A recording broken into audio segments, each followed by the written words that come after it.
All right. Good morning, good afternoon, good evening, wherever you happen to be. Glad to have you here. If we can, if we can get just a quick audio check, hopefully things sound good enough. And if not, we can make at least a couple of attempts to try to fix it, and we'll go from there. So yeah, if I could just get a quick audio check, make sure things sound good. If I can find the thing I'm looking for here, there we go. Let's see, are we on? Are we live? Are people? Hello. I guess we will give it a moment. I know there's a little bit of delay sometimes.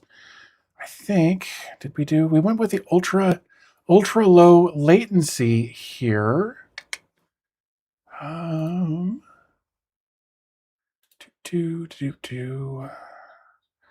All right. Well, it says we're live, so I have to assume there's just a bunch of people lurking, and we are a couple of minutes early. Typically, I like to start a couple of minutes early so that we can do said audio check.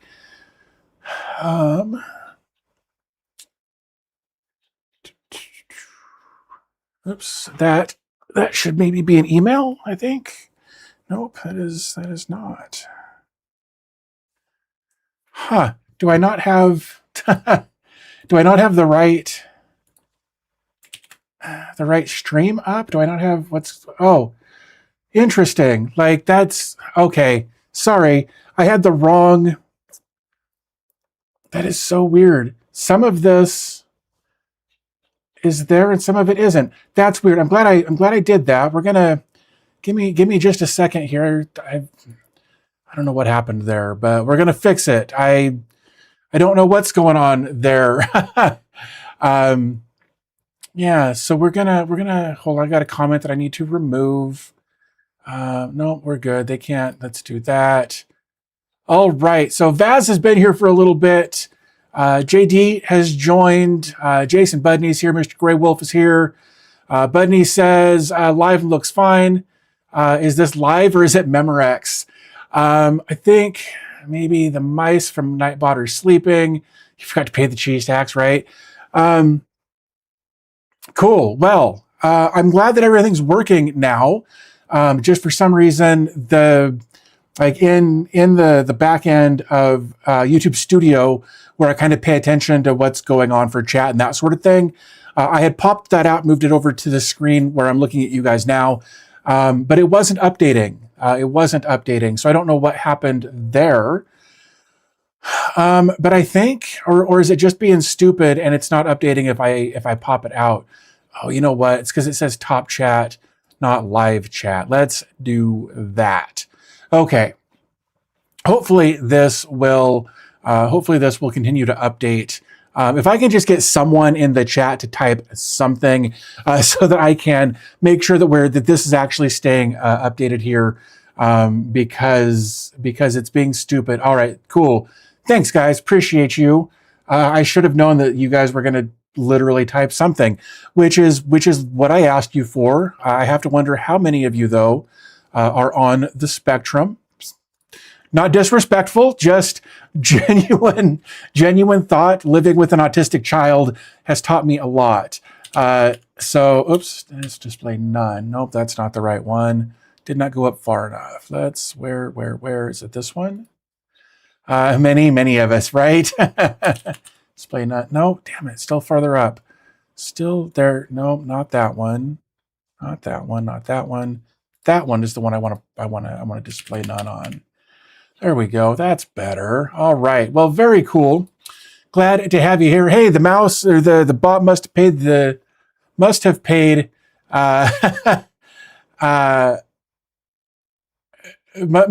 his dues, because now he's back. Nightbot is back anyway. Do enjoy a train or two, right? Went live just as you published your video. That is Zero Linux. Yeah. So no, I sorry, I wasn't trying to step on your toes there. I've got a schedule to stick to, and that's where we are at this point. But yeah, so Let me put that there. We'll deal with it later. Cool. So I hope everybody had a good week. Acting strange since the outage earlier this week. Yeah, I actually didn't really notice it. I was doing other stuff when it happened, but I saw a lot of people complaining about it online, and so I didn't actually notice when it happened. Here's what I did notice though. I will say this. I was sitting at my desk. I was doing stuff online. I was trying to search for something, and one of my upstream DNS servers. Thank you, JD, for saying that. Was Google. I've got one set is Google and one set is Cloudflare in case one of those services goes down. And I went into my AdGuard home instance and saw that my Google response time or my Google upstream DNS response time was like 23 seconds. And I was like, oh, well, that's not good. So I changed my upstream DNS to be Cloudflare, at least temporarily. I think I changed it back after that. But as soon as I took Google out of the equation for my upstream DNS, everything started loading really, really fast.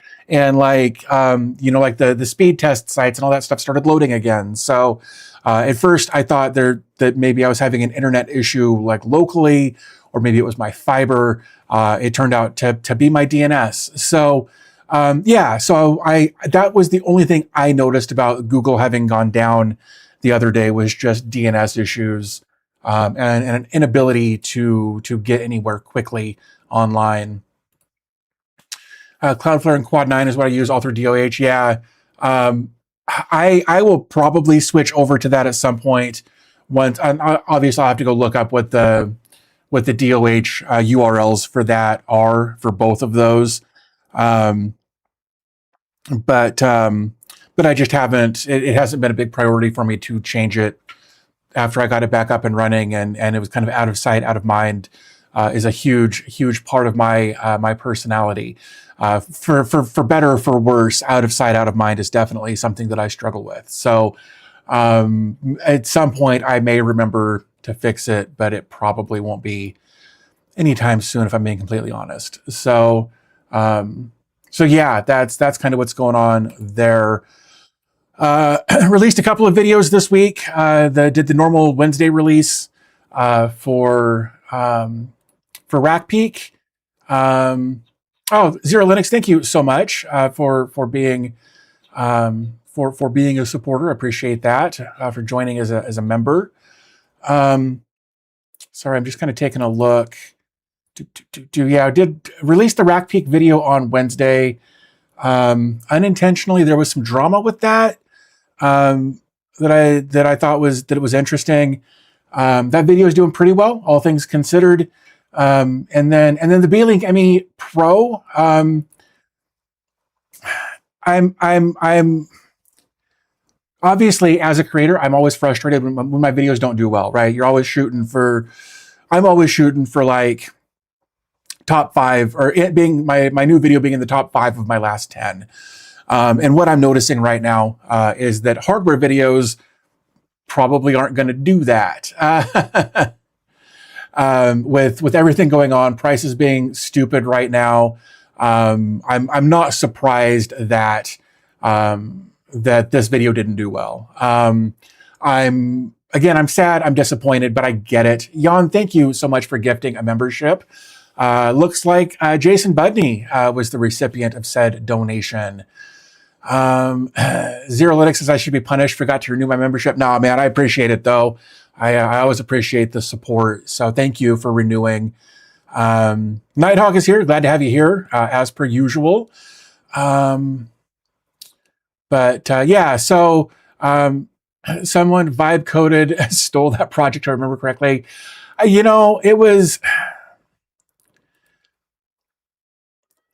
the short version is the developer of RackPeak reached out to several creators in the self-hosting community and was like, "Hey, I'm building this project.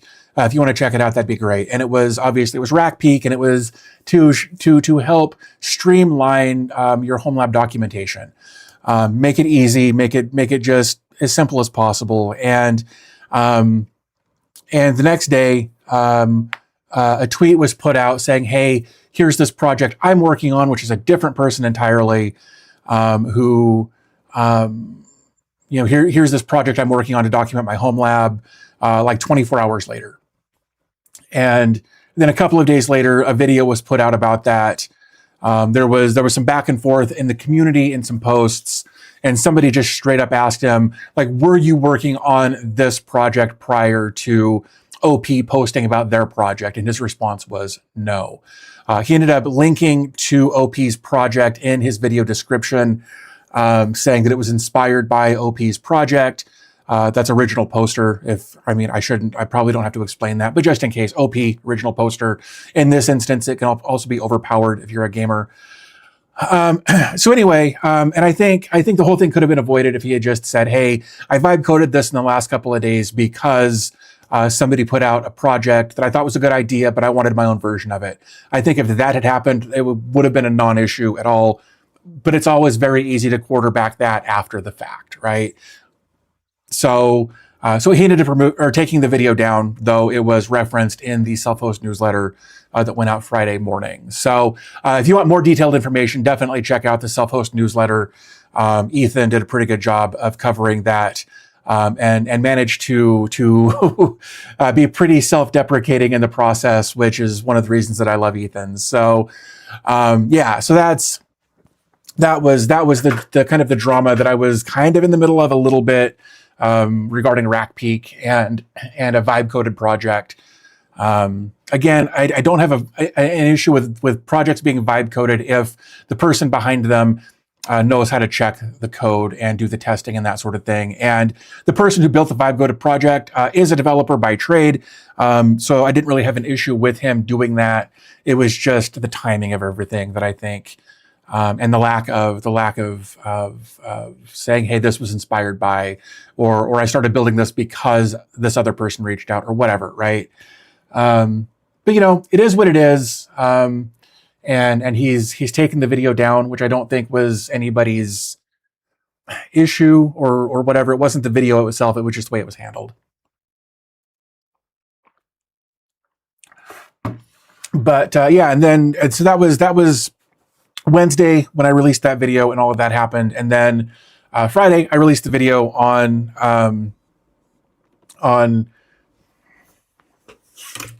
that, and of course it's tanking, and that just is because nobody can justify buying hardware right now, and I don't blame them. So, but again, it always sucks when you put out a video and it doesn't do well. This video is hitting number 8 out of my last 10. And the higher, the bigger that number is, the worse it's doing in the grand scheme of things. So, it's the risk you take when you're creating content. And sometimes it's a matter of reading the room.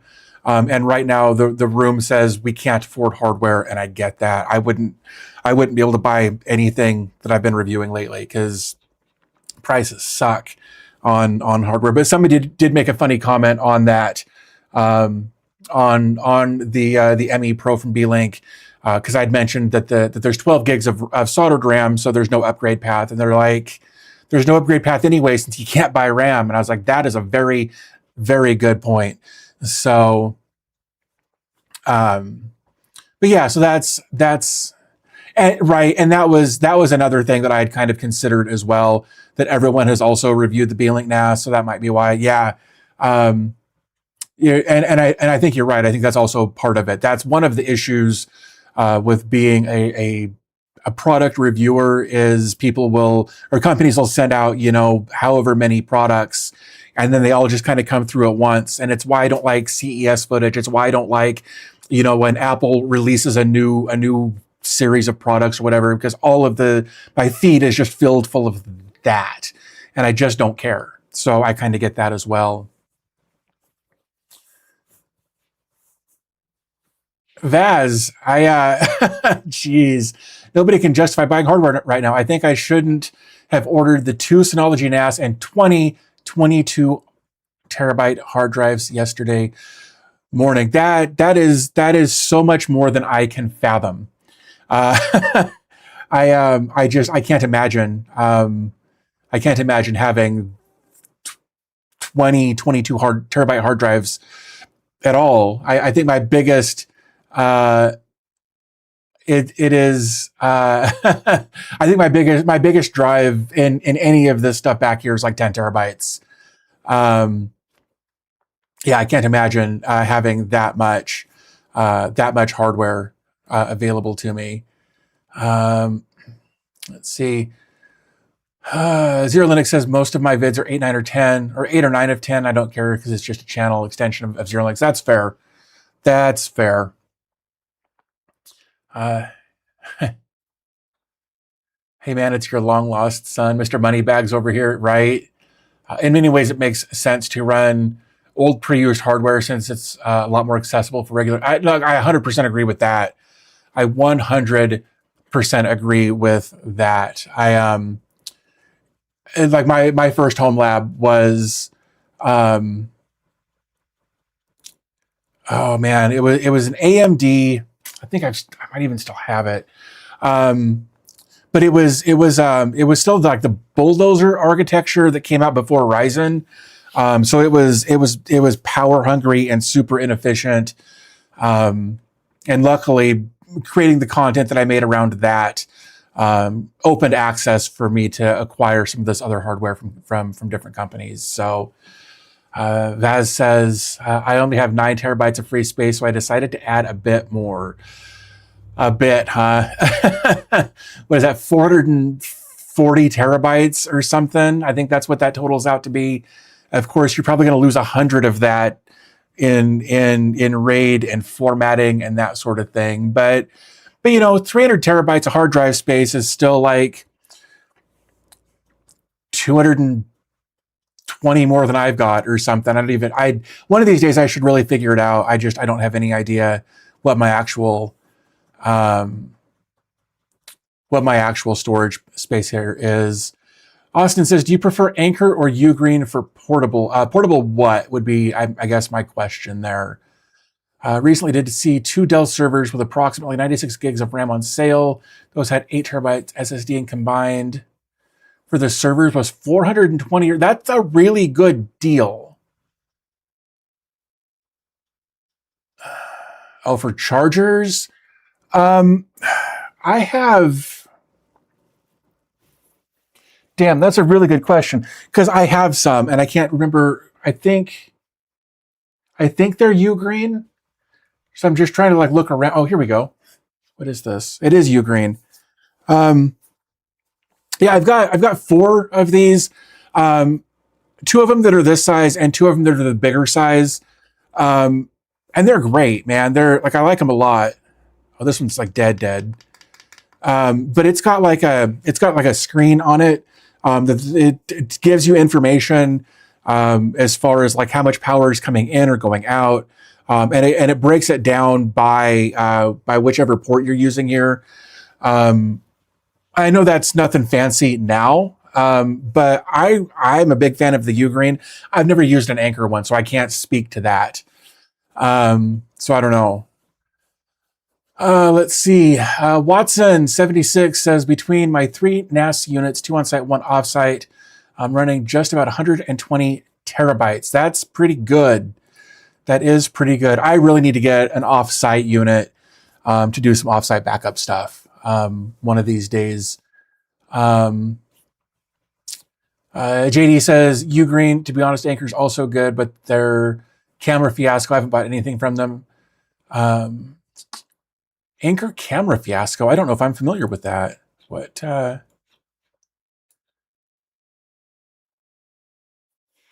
Anchor camera. What did Anchor camera do? Oh, so I forgot that they're also Eufy. Okay, I forgot to make that connection between Anchor and Eufy. Yeah, I don't blame you. After that, yeah, I don't blame you at all. Some nice one can even charge with the Apple Lightning cable. Huh. I'm honestly, like, even though I'm not part of the Apple ecosphere, I'm really glad that the UK effectively made them switch to USB or USB-C. It's such a it's such a dumb thing that they did with that. Um, I bought that same design that arrived yesterday, but it was from. Wow, is that really that far? Why is it? Why does it do that? Sorry. Um, Anchor from $85. You think I should return and get the U green instead? I mean, if it works for you, I wouldn't. Like, it. Again, I've got no experience with the Anchor chargers, so I can't speak to that. But you know, like JD said, with them being tied to Eufy and the nonsense that Eufy pulled, with them claiming that all of their stuff was local when it wasn't, you know, it's a morality judgment, I guess. So it's really up to you how you want to handle that. Yeah, exactly what JD's just said there. Zero Lake says, once I find a job in Greece, however do, I'll make it my mission to have a local home lab come to you for questions on my home lab. That's fair. Everything seems the same, but Ugreen can do 200 while Anchor can do 165. And again, that's going to depend on the unit. Some of them,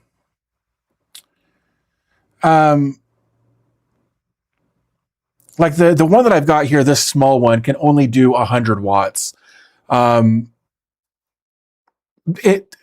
fairness there, maybe you can do more than that. I don't remember if it even says 130 watt fast charging power brick. So this one will do 130. That said, the other one that I've got in the house, I think will do more, but I can't remember off the top of my head. Let's do extra space by paying for extra accounts. So more users, higher space, more expensive. Only pays €60 for it. Anchor has 2 built-in cables and 1 USB-C, USB-A. There's built-in cables? That's weird. Like this. No, that one. There we go. Yeah, like this one has, oops, there we go. Oh, let me turn that around. Right. It's got 2 USB-Cs and a USB-A. And you can actually, so this one will do in or out. These two will both do out. But no, I like them a lot. I use them all the time. But again, like JD said, it's all about preference. Mental says hello from Sweden. Frog Wizard says hello again from Croatia. Glad to have you both here. Hope you're having a good Saturday evening. I guess it is afternoon or evening there. Thanks. So funny thing about that. I'm surprised that it didn't get brought up sooner. Oops, if I can figure out where my camera is. Yeah.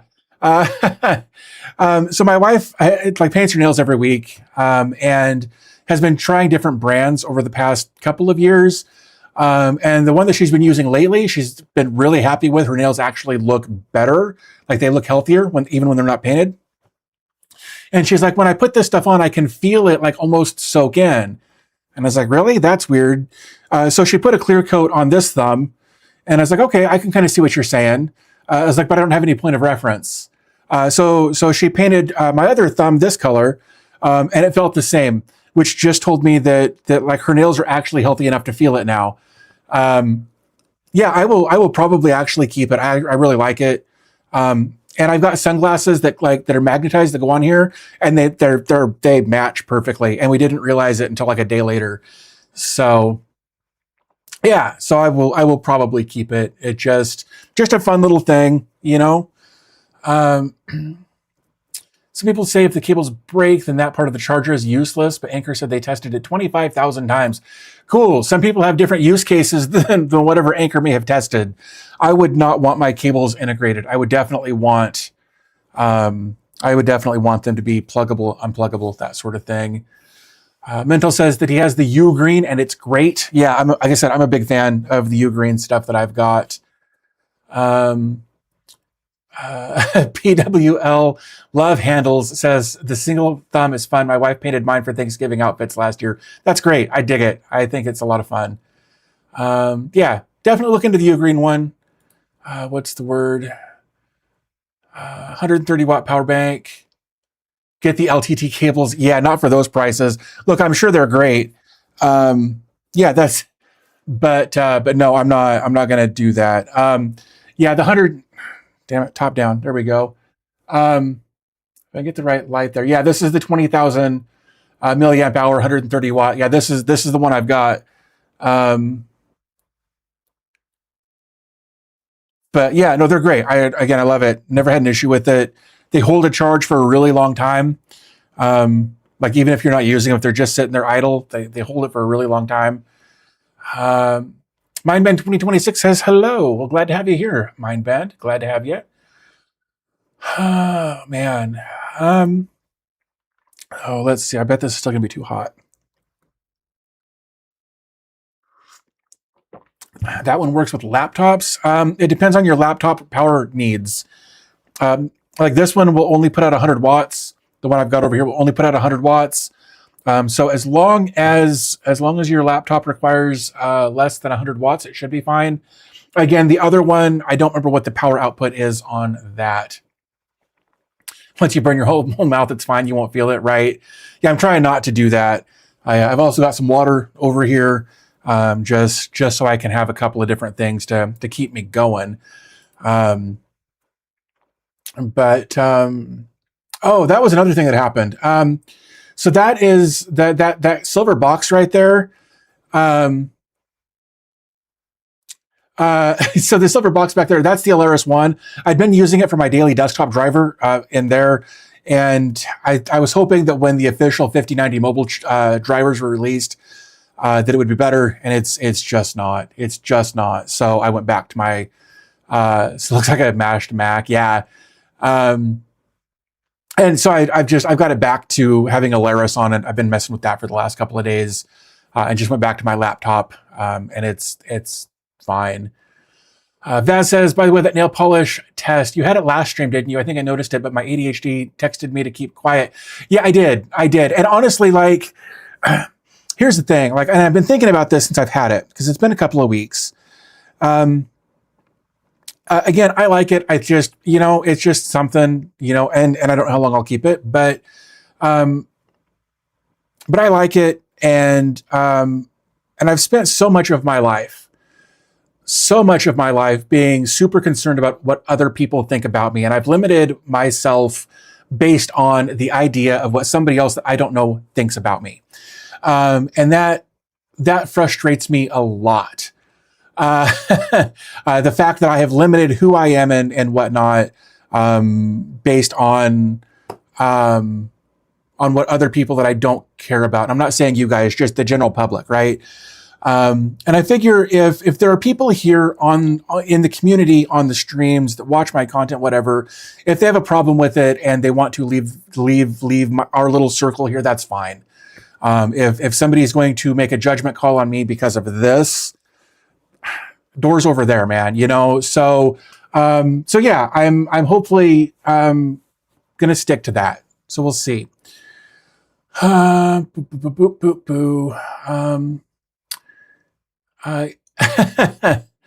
Looks like a silver smashed Mac, a thick wide Mac. Yeah, I know it's huge. Anodized aluminum. We covered it in a video and a live stream and whatnot. That says, I knew it. See, ADHD, I told you, I'm not going crazy and seeing things. No, you're not. It's been there. In fact, if you had seen the B-Link video, you would have seen it there too. Mindben says, just wondering what state are you in? I'm in Indiana, or it's Indiana? IA? It's Indiana? Anyway, I'm in Colorado. I've been here since 2007. Love it. Love it here in Colorado. For laptops, you can buy Ugreen Nexos power banks. And I think the 25,200 watt is what I've got. And the other, I just couldn't remember the specs on it. Iowa, thank you. I should have known that. I dated a girl for years ago, that was from Fairfield. I think it was Fairfield, Iowa. That's for sure not a way to live. I agree. And it's something that I've struggled with for a long time. And I'm hoping to quit being, that way, for myself more than anything. So yeah, I'm working on me, and if it takes painting my thumbnail to work on me, then it's a step. So, yeah, just for, anyway, let's see, Luzkanen? I know I didn't get that right.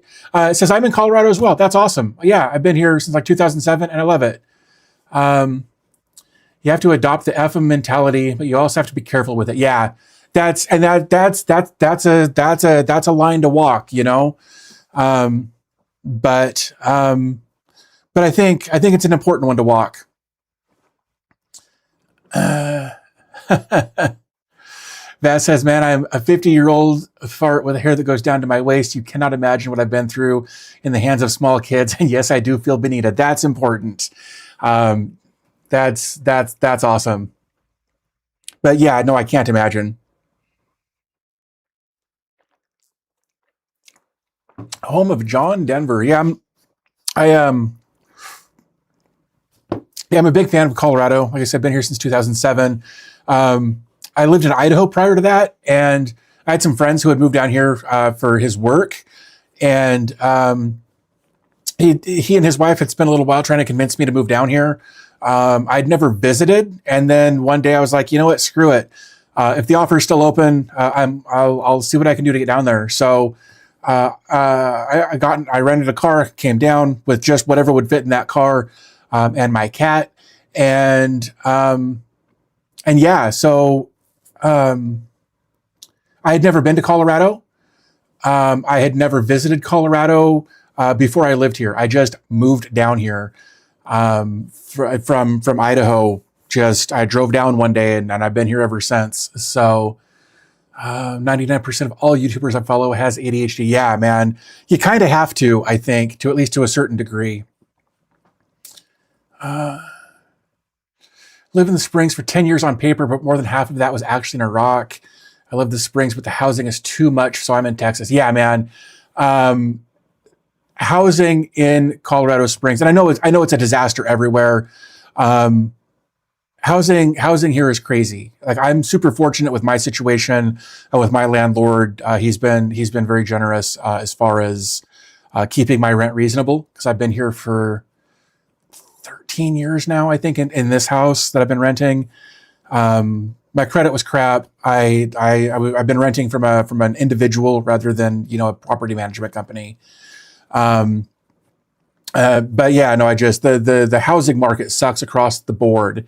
And what's funny is I moved from Idaho to Colorado where it was more expensive here. And then shortly thereafter, Idaho became like one of the least affordable places to live in the country. Their minimum wage is still $7.25, and their housing prices went through the roof. It's just kind of a shit show everywhere, and I'm super fortunate to be in the situation that I am, and that my rent hasn't changed all that much in the grand scheme of things. I am the lose. For once, I can see the live show. Well, I'm glad to have you here.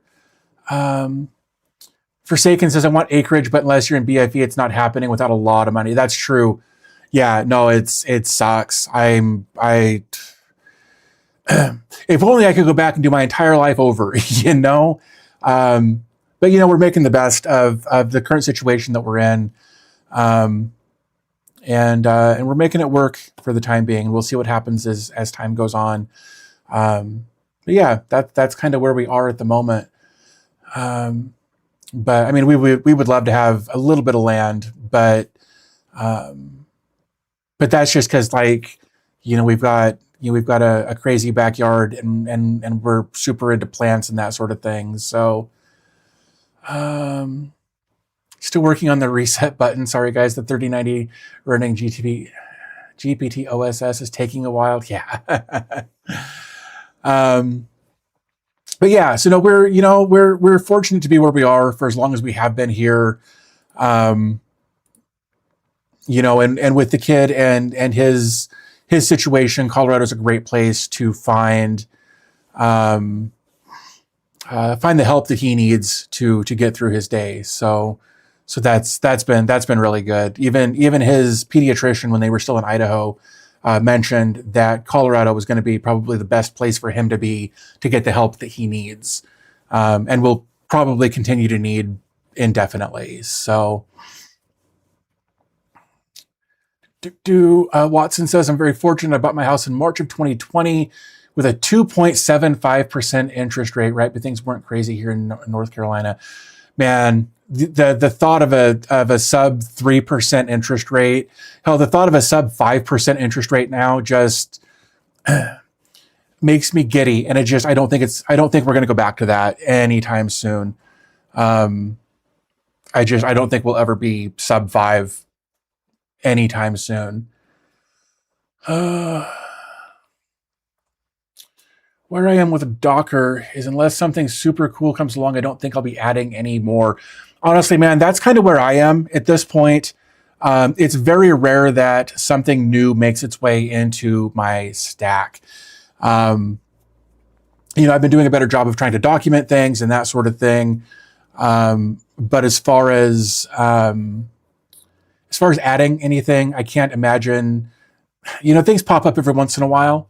But I'm pretty set in my ways at this point. My whole system runs on Proxmox. I've got things split out via LXCs or VMs depending on what I'm doing with them. And like I re-added, the Alaris one. I don't know how long that'll stay up. We'll see what happens with that. But yeah, I've got everything I need running the way I need it to run, and the idea of changing that just kind of makes me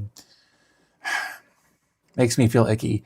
So we'll see what happens. There's been some fun stuff that's popped up, but not a lot of it makes its way into my stack. Land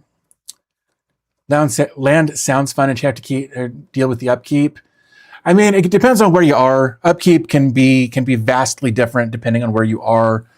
Like even moving from Idaho to Colorado, if I wanted to go out in my backyard in Idaho and dig a hole, I could just grab a shovel and dig a hole. In Colorado, it isn't that easy. The ground here is very much like clay, and it's a real pain in the butt to dig through. It's so different types of plants are going to grow in different places, different types of trees, and like the foliage or whatever is going to be different depending on where you are, and of course how much land you have as well. JD says, I'll demo them and try them. I need to bring something new or make something easier than I already have. Oh, but they need to bring something newer. Yeah, and that's it. Like, I haven't found anything that changes things for me so drastically that I'm willing to make a change. I think the biggest change that I'm working on right now is implementing Obsidian into as my note-taking application. But I need to find the Obsidian sync Docker container so that I can have all of my notes synchronized across devices. And so I've only got it installed on one device right now until I get that portion taken care of. And once I do that, I'll probably move it, put it on my phone, put it on this computer, that sort of thing. But I think that's going to be like the biggest change that I'll see for a while. Jason says, I'm in the process of completely rearranging, redoing my Homelab. It's never a smooth process. I get that. And honestly, that's one of the reasons that I really love Proxmox, is that if I need to, I can run a very quick backup of whatever I've got running on my server, to put it on my backup solution, and then just quickly restore it on a new piece of hardware. And I can switch to a new piece of hardware in just a few minutes. But that does kind of require me to keep the same infrastructure layout and that sort of thing. So, yeah.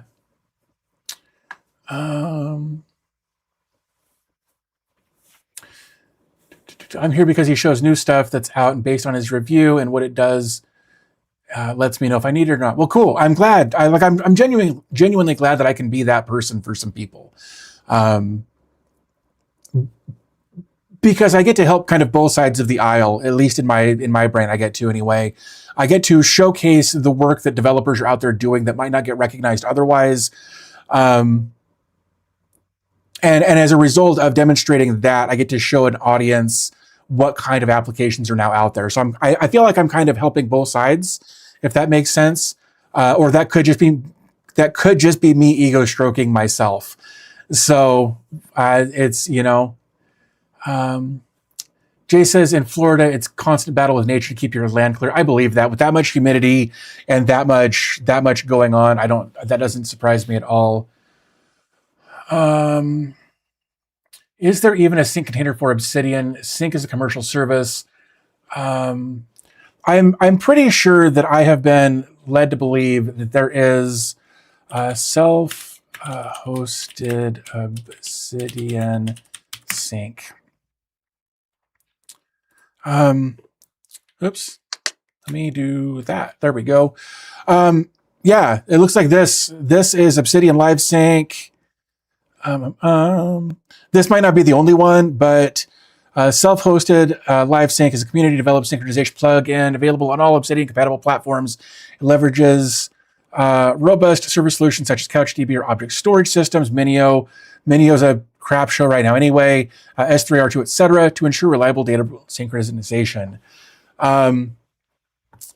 So this is just the first one I pulled up, but this was from somebody else. This person requested it 5 years ago, almost 6 years ago now, Obsidian Live Sync.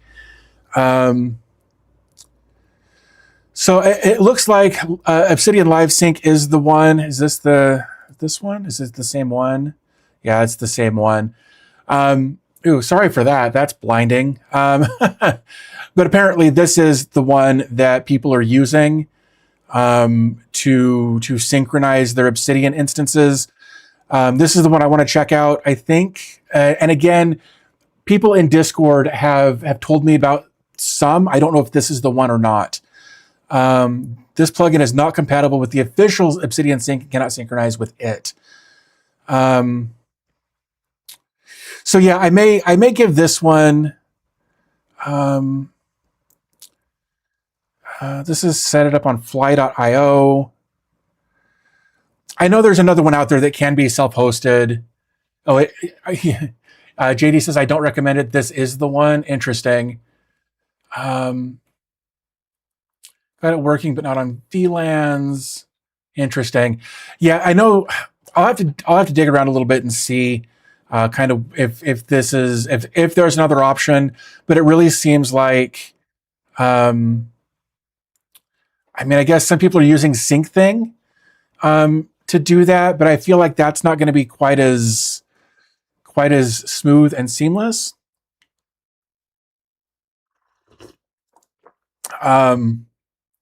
So I don't know. I'm gonna have to do some digging around. I just installed Obsidian a few days ago, so I'm still very fresh to that. But at some point, I'll give it a look and kind of see. It's been about 2 years since you tried it. Well, there's been a release 2 weeks ago. I mean, I'm sure that I'm sure they've done some changes in the last 2 years. So I'll give this one a look later, not right now. And see about getting that set up so that I can synchronize things, and I'll make some content out of it. I may as well, you know. But yeah, so that's where that is. My notes is set and forget. Yeah, but if I'm going to have it, I'd like to be able to access my notes from anywhere. So I need some sort of a sync service to make that happen. So. Let's see.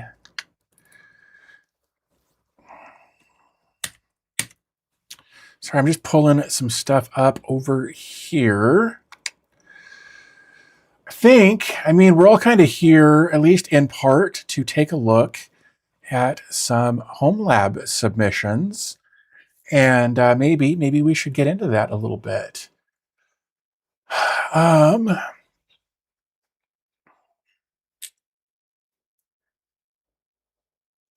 So I've been using Obsidian since 2021. It's been a great help over the years. Already has years of notes in text format, and Obsidian did fit well for workflows. Yeah, and I think, you know, that there's, if I remember right, like Obsidian can also like integrate with, you know, AI services and that sort of thing. And now that I've got this Alaris 1 back up and running, I may mess around with it a little bit, kind of see what I can do to help streamline some of my workflows and that sort of thing. So we'll see. We'll see what happens. Zero Linux says, don't show them, ladies.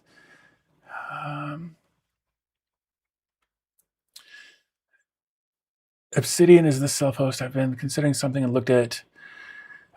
So Obsidian itself is just an executable that has the option to synchronize with other instances. That's just an executable or whatever.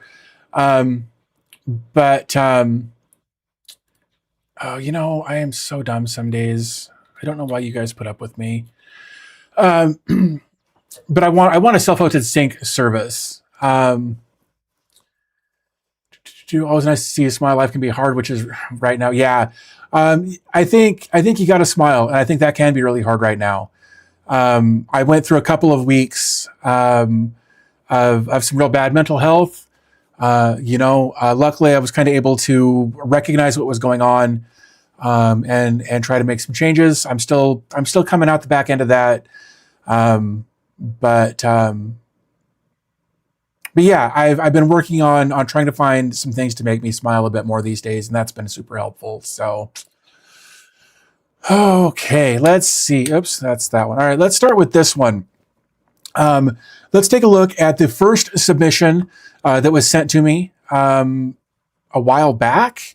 Like the day after I put out the call for you guys to submit your Homelabs, I received I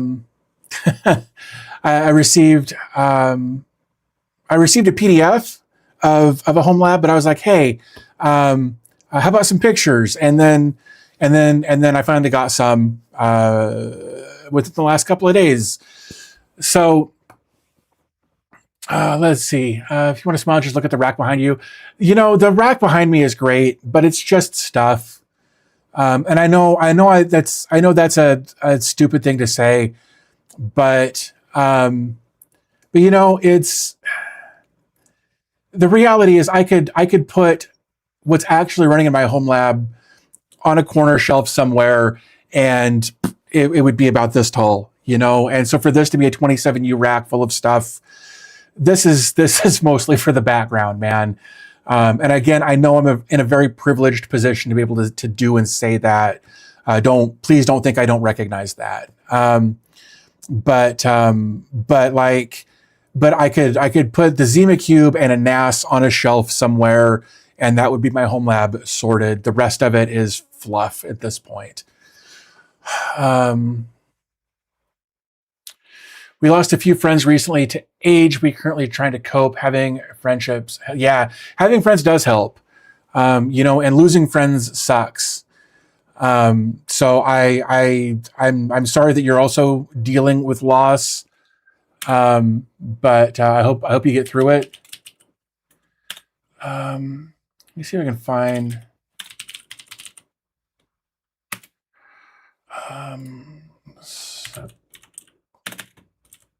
Submit Homelab. Yeah, here we go. If you would like to submit your Homelab for a future live stream, there's a link to my website with the details on that. So Forsaken One says they missed the call. Well, there's your call. Go ahead and take a look at that.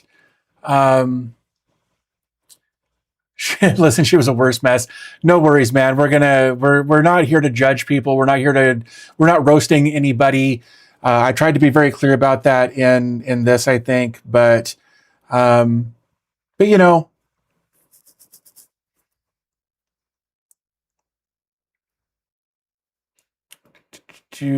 pretty sure somewhere in there it says that we're not trying to roast people unless you give me permission to or want me to. So here we are. This is JD's setup. I believe he's actively working on doing some cable management and whatnot, based on what he was saying in Discord earlier. This is part of it. And then there's this other part over here. But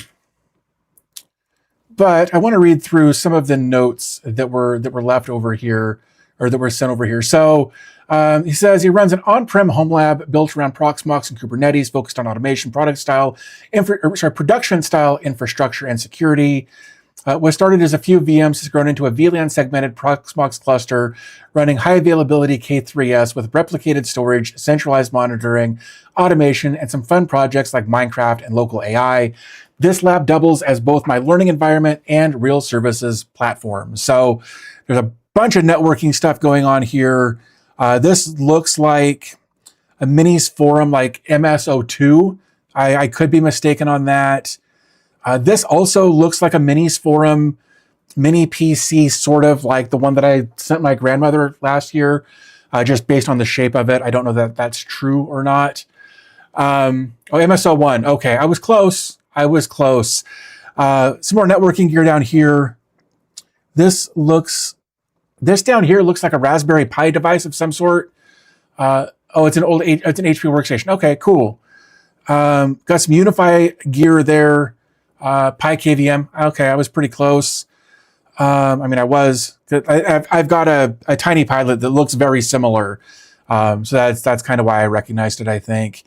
And of course, your internet stuff back there. Wires everywhere. Like if I were to take the side off of this rack, mine doesn't look all that different. And then you got this over here with your GPU in it. Looks like was that a Thermaltake 850 watt? Is that your EPYC node? The EPYC 7D12 micro or super micro H11 SSL 256 gigs RAM, 10 gig NIC. This is the Ryzen node. I apologize. Ryzen 7 3700, 128 gigs of DDR4, and a GTX 1080 Ti used for AI workloads. There we go. The EPYC is under that. I got you. Sorry. When I first saw this, I saw like this EPYC node. My brain just said that's a tabletop. I didn't recognize the handles over here on the side as being like rack handles. So it took my brain a moment to recognize that.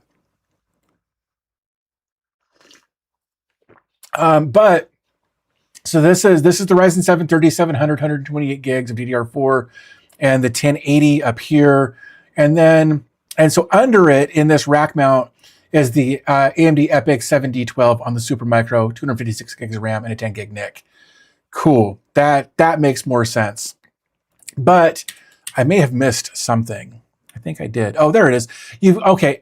I didn't, and again, that second MSO1 was hiding under here. I didn't see it. I thought it was another networking thing. Again, this is why I love the notes. It's super helpful. Future proof for the rack I said I was going to get 8 years ago. Yeah. Let's see what else we got here. Yeah, so 2 of the Minis Forum MSO1s with the Intel i5, 32 gigs RAM each. HP Mini PC, again, 32 gigs of RAM. Somewhere in here is an Intel 100 or N100 system. Former firewall now running Proxmox, again with 32 gigs of RAM. How did you manage that with an N100 system? They've only got did you just throw a single stick of 32 gigs in there? Because I think they've only got a single, I think the N100s only have a single RAM slot availability. Okay. That's what I thought. See, I know some stuff. I'm getting more familiar with some of this as we go. Single 32 gig stick right before the prices went up. Yeah, a single 32 gig stick. You'd have to take out a second mortgage almost. I went to Best Buy the other day because I needed new thermal paste actually for the Alaris. It was a crap show in there. And a 32 gig kit of DDR5 like desktop memory at Best Buy was $1,400. And I stopped. I was just dumbstruck. The 32 gigs of just regular memory was $1,400. Blew my mind. Just bonkers. Let's see what else we got here. In the notes, all nodes are individual Proxmox nodes, not in a cluster. Kubernetes workloads are spread across them. Gotcha. We've got a hypervisor layer with 6 Proxmox hosts, all workloads run as VMs or LXCs, multiple VLANs separating infrastructure, production services, containers, and security zones. I dig that. Storage using a hybrid approach on all of this. We've got a primary performance storage for Proxmox and workloads, an NVMe pool of 2 4 terabytes for speed, and a hard drive pool of 3 by 3 terabytes with mirrored SSD, S-Log, and cache. That's on a TrueNAS VM. We've got an unraid VM for main media storage, easy expansion with mixed disk sizes. Also hosts Proxmox backup server backups. Very cool. Why both? TrueNAS for structured high-performance storage and unraid for flexible media growth. I think that's a great approach. So many people get stuck in one or the other, or one thing or whatever, like one operating system or another. I've been guilty of that myself. I was very much just everything's going to be Proxmox until we got, until I decided to rebuild everything into the ZimaCube, and I've got TrueNAS virtualized in Proxmox. And I know I didn't do it right. I know that there's probably a dozen things I could have done better, but I ran with what worked for me. Even though I know I didn't do it 100% the best way. I'd never used TrueNAS prior to that. So,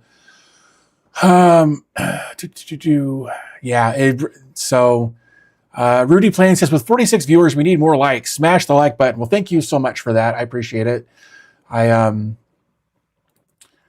would definitely appreciate that. But again, please don't feel pressured. If you're enjoying it, great. If not, thanks for the view.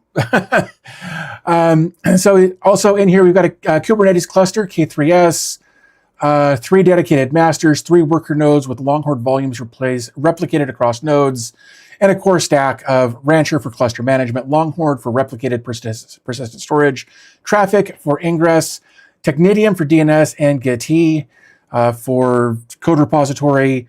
This provides a high availability control plane with fully replicated storage entirely on-prem. Love that. Network and segmentation. Dude's got 1, 2, I guess they're numbered. 3, 4, 5, 6, 7, 8, 9, 10 different VLANs. That's bonkers. Management, infrastructure, production, IoT, guest, DMZ, lab, LAN, security, and IoT. Each VLAN has explicit firewall policies to restrict east-west traffic, and sensitive services are only reachable over VPN. That's brilliant. Love that.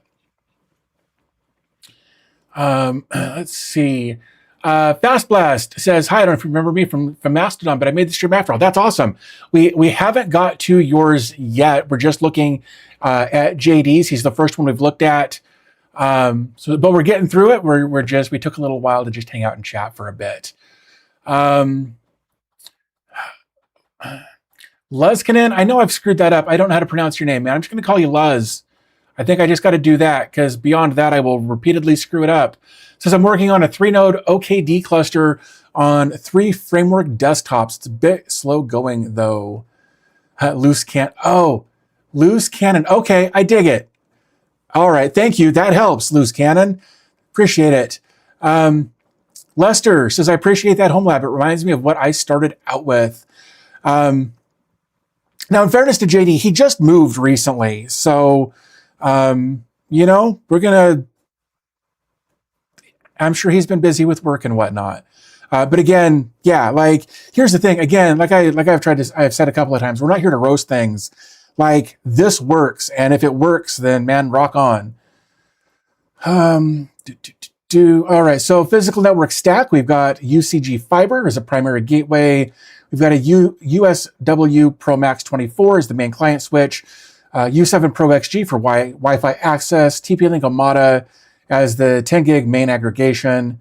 Zyxel, something, for additional 10 gig. And another TP-Link SFP switch, unmanaged, dedicated for storage VLAN. This provides a 10 gig backbone between compute and storage with VLAN trunks across switches. Awesome. Primary WAN is cable. Sadly, no fiber. That surprises me in Denver. Oh, but if you're in an apartment, then fiber is not going to be an option. That sucks. No, that sucks. If you want to submit yours for an upcoming live stream, you can do it there. Let's see. It's an apartment lab, but I do need to clean up the wires. Man, again, if it works, like if it works and you don't want to, I wouldn't. Like, because here's my thing, right? Like, you gotta, things are plugged in where they're plugged in for a reason. And organizing the cables and getting everything back sometimes can be such a cluster. I mean, and I don't mean this, I mean just in general, trying to like get all of that reorganized while maintaining everything being up. That's, yeah, I wouldn't want to mess with it. So using cable for primary WAN and then a secondary with automatic failover on T-Mobile, that's awesome. The firewall handles the dual WAN failover transparently, so VPN access and critical services remain available during ISP outages. That's brilliant. Monitoring using Prometheus, Loki, Grafana, and Promtail. I'm actually not familiar with that one at all.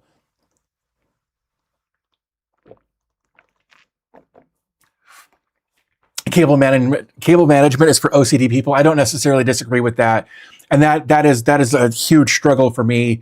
It's like I'll get something super cable managed where it looks immaculate, and then it's like, oh, I have to take that thing out and replace it with something else, and I have to redo all of that wiring now. So what looked great for a moment immediately gets destroyed anytime I have to change something, and I've almost given up on cable management at this point. So let's see. Automation and infrastructure services. We've got AWX for Ansible automation and Proxmox backup server. A custom CMDB for Docker, MySQL, and Nginx. Technidium DNS, Home Assistant OS. Media and utility, Plex, RStack, and QBT is what I'll call it.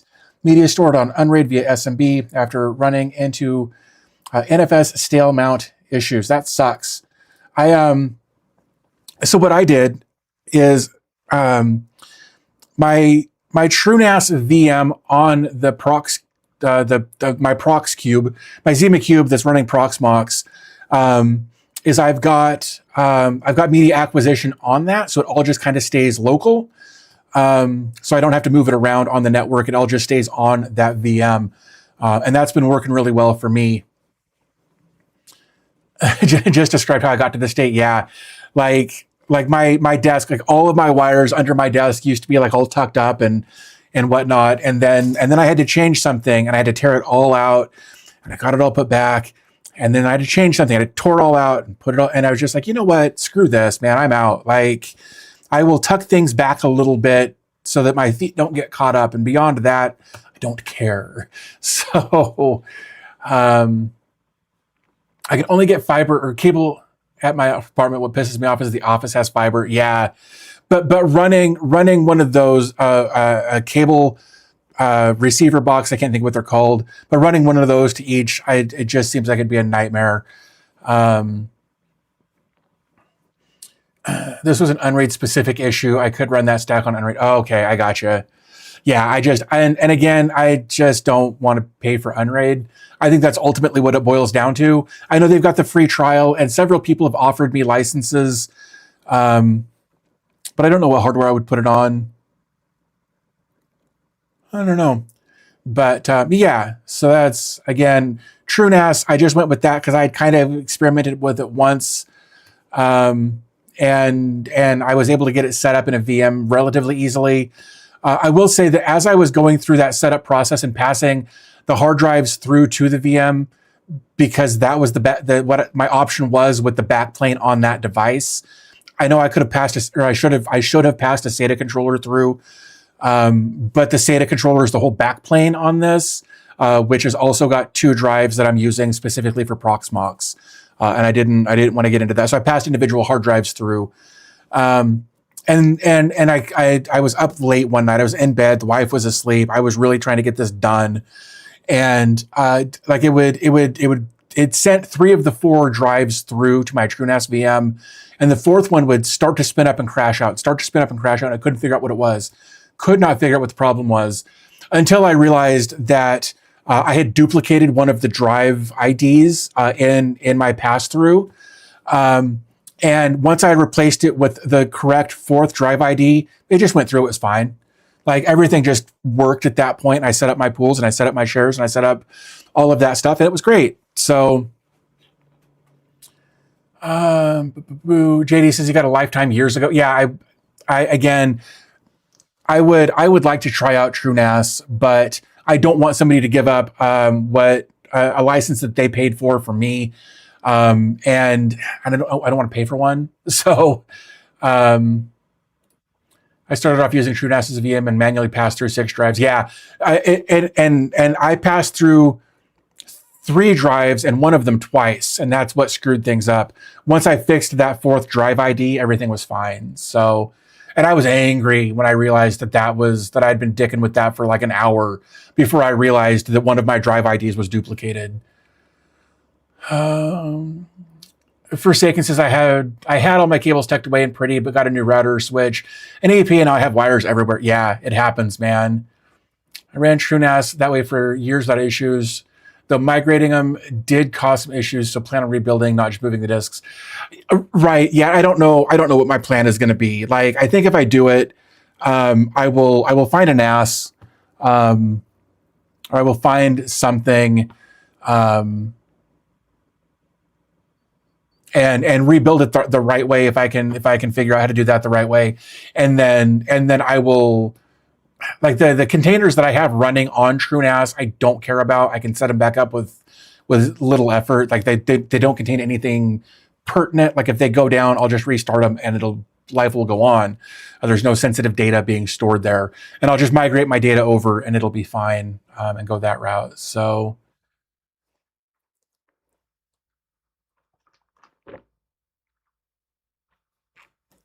Yeah, you remember that? I bet you do remember that night on Discord. Yeah, I was so frustrated, and then I was relieved and angry simultaneously when I realized what the problem was. After I realized what the problem was, I was like, "Oh yeah, I'm just dumb," and then I fixed it and everything was fine. So when I did TrueNAS as a VM, I always passed through an HBA. Yeah, so that, and I know that's what I should have done, Jason. The problem is the Zima Cube has a single backplane for all of the drives. Like even the NVMe drives are passed through on that backplane. It's just a single backplane. And the main motherboard doesn't have any SATA ports or any additional ports. It's all passed through on basically a DisplayPort cable, like one of those laptop DisplayPort plugs. That's how the motherboard connects to the it's how it connects to that backplane. It's not a great infrastructure how they did that. It was one of the things that they took some flack for when they built it. So but we'll see what happens. I don't know. Like if I had done something like with the HL45 or the HL15 from 45 drives that I got back here, I probably could have done something different. But I didn't. So here it is. Yeah, that is the proper way, but sometimes you got to be a little naughty. Yeah, I don't like TrueNAS or Proxmox. They seem way too hard to get going. Of course, that's because I haven't taken the time to learn them. I have Unraid Live for many years because of the disk mishmashing. And look, and I think Unraid is great for that kind of thing. TrueNAS, from my experience, the little bit of experience I've seen with both, isn't all that dissimilar to Unraid, except for the thing they've got with the disks. And Proxmox is just a hypervisor to let you manage multiple VMs or LXCs or whatever from one thing. And that's why I like it. And the backup solution that Proxmox has is awesome. I love it. So let's see. We've got some AI dev stuff. Let's jump back over here. Dedicated Docker VMs for experimentation, Olama, OpenWebUI, Lite LLM, custom MCP servers that you've written. That's pretty cool. And a GPU-backed local LLM environment, which is I'm going to guess this thing right here. Fun stuff, game servers like Minecraft, Satisfactory, and Factorio, various internal tools and side projects, AI agent connected to Kali Linux MCP server for hacking agent to run internal pen testing. That's neat.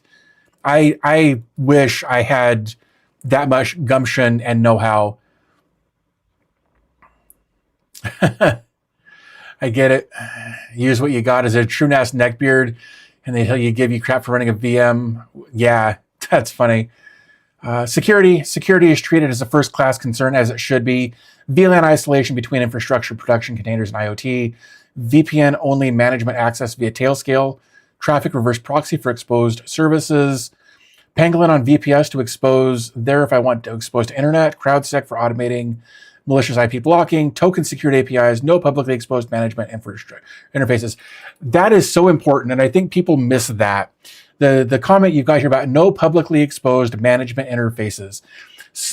So often I used to receive comments about when I was doing videos about different reverse proxies, like whether it was Nginx Proxy Manager or whatever, right? I used to get a lot of comments from people about like, how do I expose Portainer so that I can access it remotely? And I was like, bro, like, please don't do that. Like, please don't expose your management interfaces to the internet. It's such a bad idea. Like, if you're going to need remote access, put it on a VPN and access it that way. Like, it's so important to not expose your management stuff. Let's see. We've got a network philosophy. Oh, sorry, I missed this. The goal is to run real services and while keeping the environment sane and protected. That's the biggest thing, right? Network philosophy is built around separation, least privilege, and resilience. Instead of treating everything as a flat LAN, I segmented workloads on purpose using VLANs and explicit firewall rules.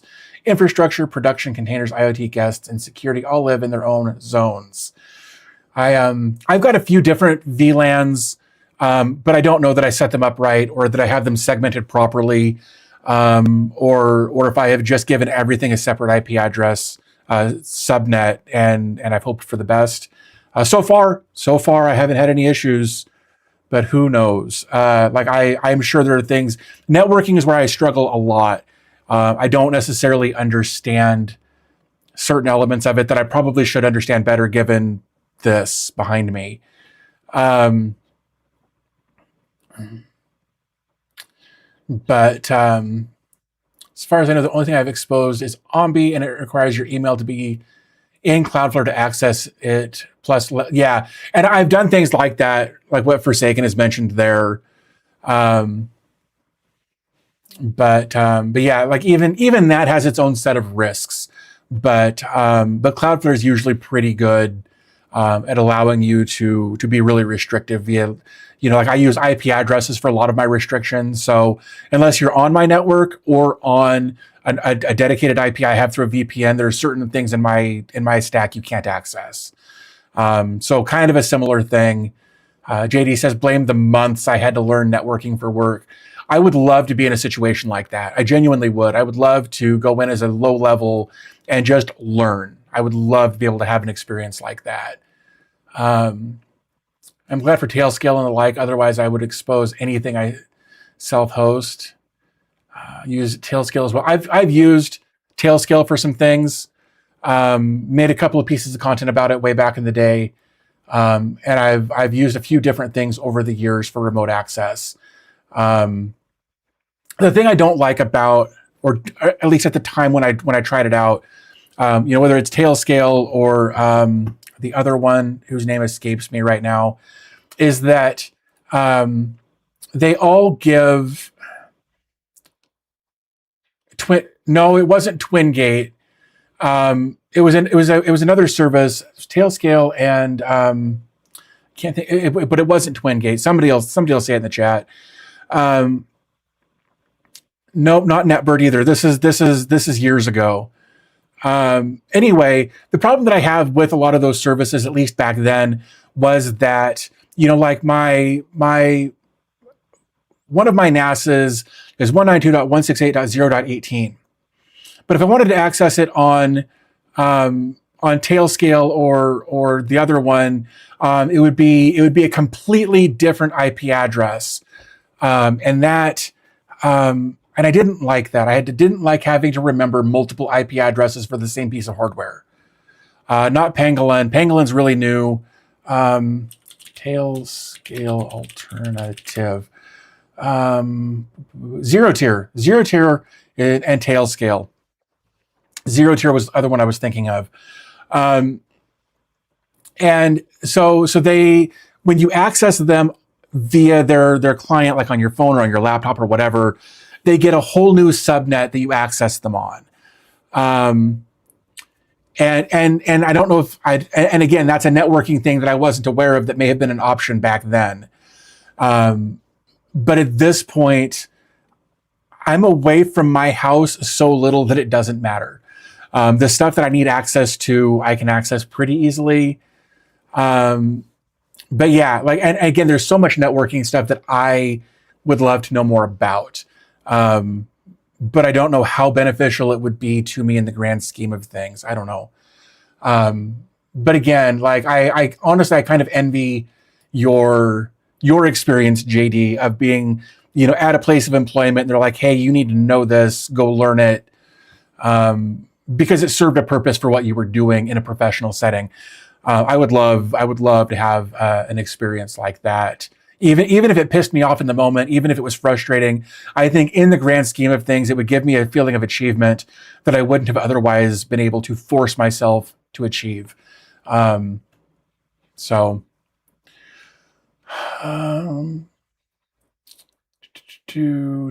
else? Sensitive services, going back to your network philosophy, sensitive services are reachable over VPN. And the east-west traffic is tightly controlled. I need more of that. Dual WAN provides resilience while monitoring and automated blocking help catch issues early. That's brilliant. The goal isn't complexity for its own sake. It's creating a realistic, secure environment that mirrors production patterns while being practical for a home lab. And I think that's amazing. How many home labs we're looking at today? I don't know. Let me get through this one and then we'll touch on yours.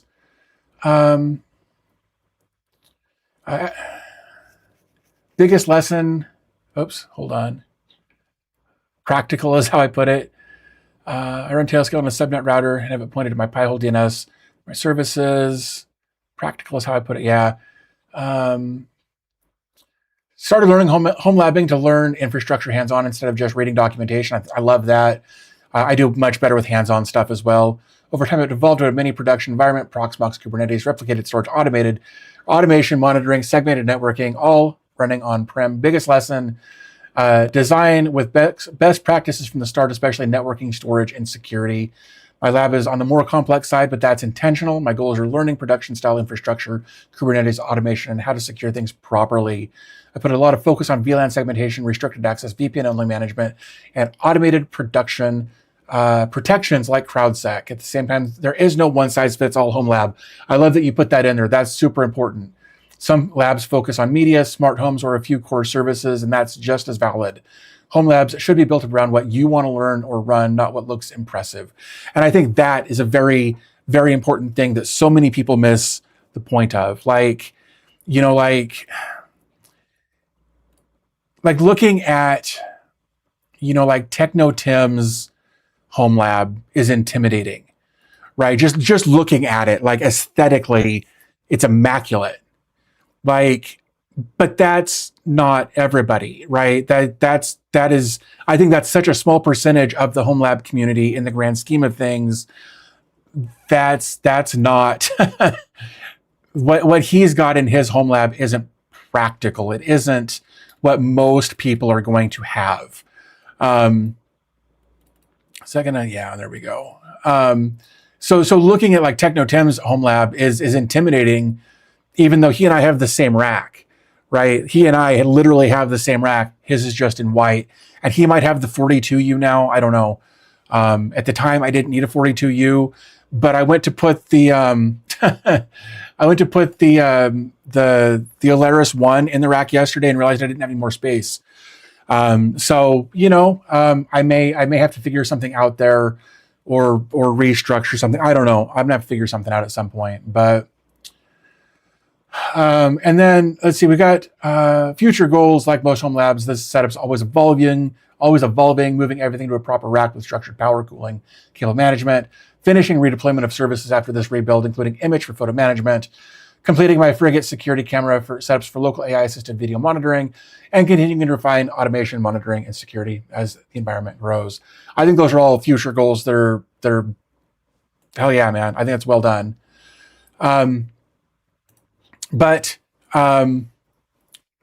yeah, no, I think what we just saw with JD's setup is more along the lines of the typical setup, right? It's people putting stuff together and adding to it constantly, and sometimes things go wild and get a little unruly with the cabling and that sort of thing. So Fast Blast this morning sent this over, and I know he's popped in, and I wanted to address this real quick.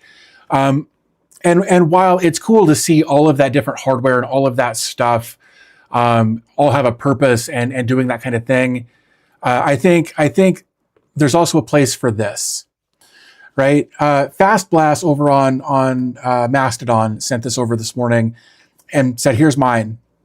And honestly, I love the simplicity of it, right?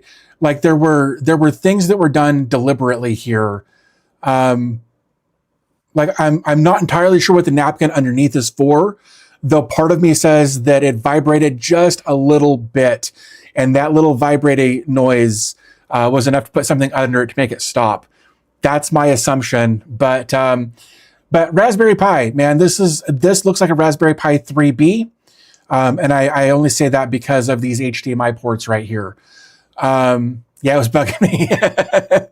I love that I knew exactly what the problem was. And it was probably a direct result of this fan right here. But, it's a 4B, sorry, yep.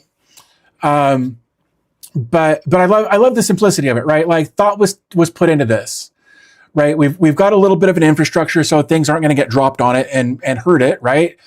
We've got heat sinks across there. We've got active cooling with the fan. I don't know if you've got any like fan curve stuff set up in there. Lester, Nicholas, if you're here, thanks for becoming a member. Super appreciate that. But I love the simplicity of it. It does what you need it to do. There's one wire going to it. Like it looks like you're probably connected via Wi-Fi for this, which hell yeah. When I asked Fast Blast what they were using this for, he said, I'm assuming, my website, a Getty instance, but I'm moving away from it because of the responsibility is a little too big and a few other websites. Awesome. And but that goes to show, right? So we've got 1, 2, let's call it 5. Ethernet was hard to get there. That's fair. So we probably got 4 or 5 services on here. A website, a Getty instance, and a few other websites. So let's maybe 5 or 6 services running on a Raspberry Pi that caps out at 15 watts, right? Like super low power, but still does everything you want it to do. And it sounds like even a bit more than you're comfortable with doing with it right now. And I think that's awesome. I think it's really cool that you've got this set up and you're learning things and you're doing stuff with it. I love it. I genuinely love it. That it's just it's simple, but it does the job, and I think that's awesome. So yeah, very, very cool. I dig that. Thank you for sharing, JD. Also, thank you for sharing and giving me permission to share those images. I know you were wanting to get things organized a little bit better, but I think seeing the cable clutter. I think it's important that we show things how they are sometimes, not in the most well organized, well structured, whatever. I think a little bit of clutter adds a bit of authenticity to it. Let's see what else. I'm looking to see what else I've got in here. This is a bit of another long one there. What do we have going on in here? This is another. Let's talk about this one a little bit here. Make sure that it's just those 4 pictures. Is that right? I want to make sure I didn't miss anything. 1, 2, 3, 4. All right. Cool. Oops. So let me get this out of the way and find. All right. Okay, we're going to work backwards on this. I'm just saying that saying that so that I can yeah. So here we go. This was sent over to me, and it says the home labinet under the cabinet. I think that's pretty funny. Great selection up here. I got to start with that. Love the look of the cabinet. Floors look great, which is the floors are important here because the whole Homelab is under there, and it makes me anxious. If I'm being completely honest, this makes me so anxious. We're going to go back and look at some of the other pictures here in a minute, but this makes me anxious because it's on the floor. And like, look, I've got carpet, right? I've got carpet that's old. And I've got cats. And so all I see is having to get under there every other day to clean it. Of course, yours looks immaculate on the floor. Hold on, let's do this. It's me. It's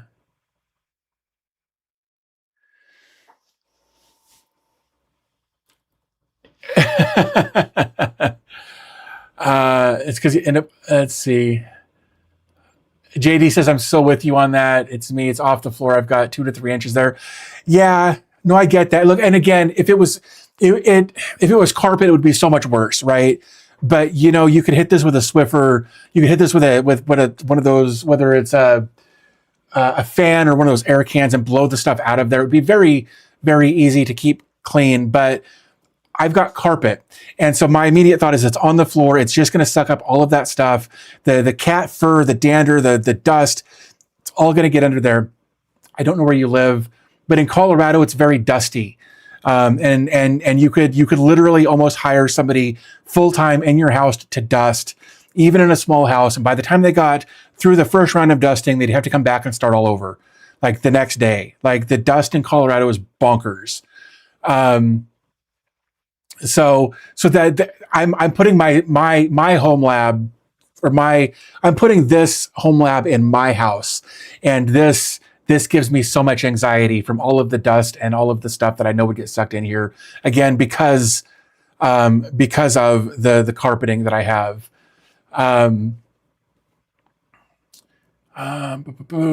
This would not get my wife's approval. It's because you end up on the floor. Yes, cats. This got the wife's approval because it's hidden if you're over 3 feet tall, and that's fair. Mine's very picky about her vacuuming environment. That is the most important approval of all. Absolutely.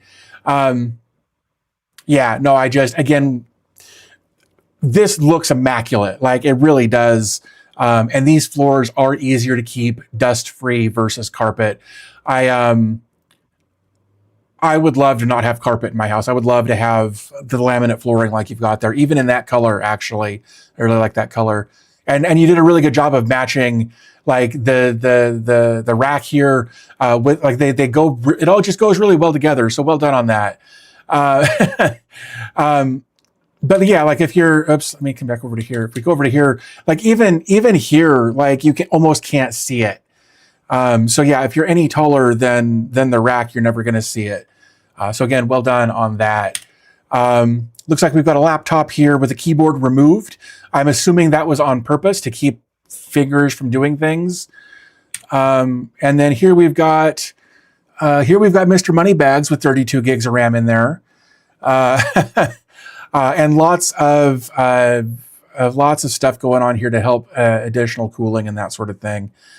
I feel like some of these cooling pipes were not originally there. I feel like some of this was added after the fact to add additional levels of cooling. Beer destroyed the keyboard controller, sent the replacement keyboard, and they never refilled the tray. Outstanding. Huh. I mean, plug a keyboard into it and then there you go, I guess. But no, that's cool. I dig it. I love the idea of a stealth setup like this. I do.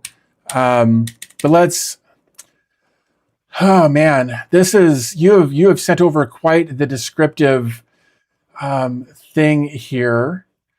Um, so it says the story.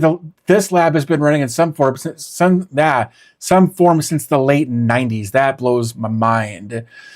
It started as a static page and a simple forum, then grew into hosting a website for your school choir that now lives only in web archives. The real reason is it never stopped running was subsonic. As soon as music streaming was available in beta, I was hooked. That's fair. And have my own library available anywhere became a justification to keep the hardware and connect it indefinitely. The rest, as they say, is 25 plus years of scope creep. That's pretty crazy.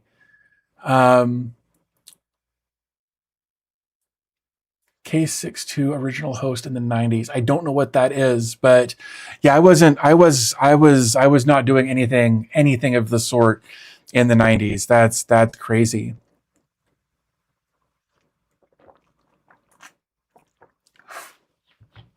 See, the primary VM ran on the Asus for years before being migrated to the Sager in 2023 when a new gaming laptop took over that role. In early 25, brought the move from VirtualBox to Proxmox, love that, driven by the needing to pass through a GPU to a VM to run Open Web UI, which turned out to be the right architectural decision for everything that followed. The Asus was re-added to the lab in the summer of 25 and has been earning its keep ever since. It's very much a ship of Theseus situation. Almost nothing from the original remains there except the intent. I love that reference. And I know that gets used frequently in as what something to the effect of is it still the same ship even though every piece of wood has been replaced, or when does it become a new ship? That's a great reference that you've got there. If I were rebuilding from scratch, I'd virtualize and containerize sooner. Absolutely. Years of bare metal installs and all sorted out later decisions have wasted some time. Also, I would have maximized RAM purchases before AI turned the memory market crazy. Yeah, 100%. I think I got lucky. The way I decided to go, because I immediately or almost immediately got into Docker and containerization, and so I never did anything prior to that really, as far as self-hosting was concerned. So I feel like I skipped to the containerization level, and I'm super thankful I did, honestly. And it never really occurred to me until recently that I'm really glad that I started with Docker, and then was able to go from Docker to Proxmox for the hypervisor, and still kind of maintain some semblance of both there. Outside of the ISP bill, the lab costs nothing ongoing to run except power. You can't forget that, ISP and power. DNS is handled through FreeDNS with the domain owner graciously allowing me subdomain use of their domain. No hosting fees, no subscriptions, no cloud bills. That's awesome. We got some pricing for some different things. Maintenance over the years has been modest but real. The Asus is on its third battery at really $50 each.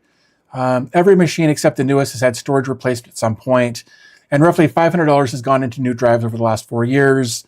Annual disassembling and dusting keeps things running clean. Total dedicated lab hardware spent over 15 years, that's around $3,400, with the Surface and the NUC bringing that cost down considerably by being free. Can't argue with that. Let's see. Watson says in the mid-90s, I was hosting a server for certain kind of content that college males loved. That's funny. Charged $15 for people to access and made enough to get beer back. That's awesome. I mean, you filled a niche and you made some money. Hell yeah, man. The lab runs across 4 Proxmox nodes, a dedicated VR AI gaming laptop, a 2010 MacBook Pro 15-inch running Catchy OS. 3 of the Proxmox nodes are repurposed laptops with NVIDIA GPUs. In each case, the GPU driver is blacklisted at the host level, so the hardware can be passed directly to the VM. That's well done. So we've got this, and we've got that, and we've got that. So just these 4 photos is what was sent over. But so like I think that's probably the closest you're going to get as far as the hardware that we're looking at here. The most interesting thing of the three is the Microsoft Service Book 3 because it has both an integrated GPU in the tablet portion and a discrete NVIDIA GPU in the keyboard base. Proxmox uses the iGPU for display output, while the discrete GPU is free for full VM pass-through. The machine runs fully functional as a Linux hypervisor on hardware Microsoft built to sell me Windows ecosystem, which amuses me. I love being able to repurpose hardware to do things that it wasn't actually intended to do. A few years ago, I made a video about installing TrueNAS. I think it was TrueNAS Scale on a TerraMaster NAS. I think that video did okay, relatively speaking. I wonder if I can find it just out of curiosity. Let's look up TrueNAS. Yeah, how to install TrueNAS Scale on a TerraMaster F4 423. Gosh, that video actually did 25,000 views. I'll be damned. I ran TrueNAS Scale on a QNAP for a while. Yeah, I love the idea of taking a product and making it work really well for something that it wasn't intended to be used for. So, hey. Felt bad coming out. Oh. So I've got your choice of diabetes or fiber. Okay, hold on. So we were at Costco yesterday, and we found the Jones Soda Nuka-Cola things here, and we tried. Which one was it? The Nuka-Cola Quantum. So we tried the Quantum, bro. You're not supposed to read the back of the Jones. It was so instead of tea time, we're debating: do I give myself additional diabetes with 33 grams of added sugar, or do I take the same flavor with next to no sugar and some added fiber? This scares me. The Nuka grape scares me because the other stuff was wildly sweet. I largely plan to feed it to the child. Oh, well then you should let him have this one. Thank you. we're gonna go with the Olipop grape. Thank you. Good choice. Thanks. So yeah, no. In fact, we talked about tea time before I came out because it's kind of cold out here. It's why I'm wearing the hoodie. Also, product placement. If you want one of these, there's probably a link in the description. There's other merch too if you want to do that. But I brought out hot tea on my way out. So she's like, "Well, then what do I do?" And I was like, "I don't know. Just come say hi, I guess."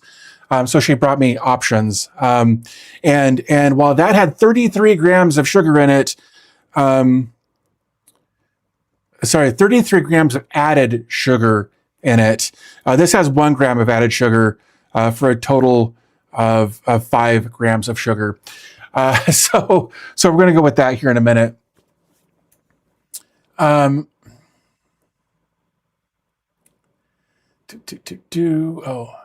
Impressive that it's been some time in some form for so long, right? Oops, hold on. Let me come back over to here. I managed to replace the noisy fan in my QNAP PSU with a Noctua. Noctua fans are so good. It runs stably. It is at 45 degrees, so that's okay. But yeah, 45 degrees is great. Diabetes or fiber, right? Yeah, I've been trying to do better about my sugar intake. And we tried the Nuka-Cola, the blue one, and it tasted like, what was it? Blue raspberry cotton candy. And it was like I had a sip and I was like, that's too much. But we're both big Fallout fans. Like we're both playing 76 right now. My wife's got 3,000 hours in Fallout 4.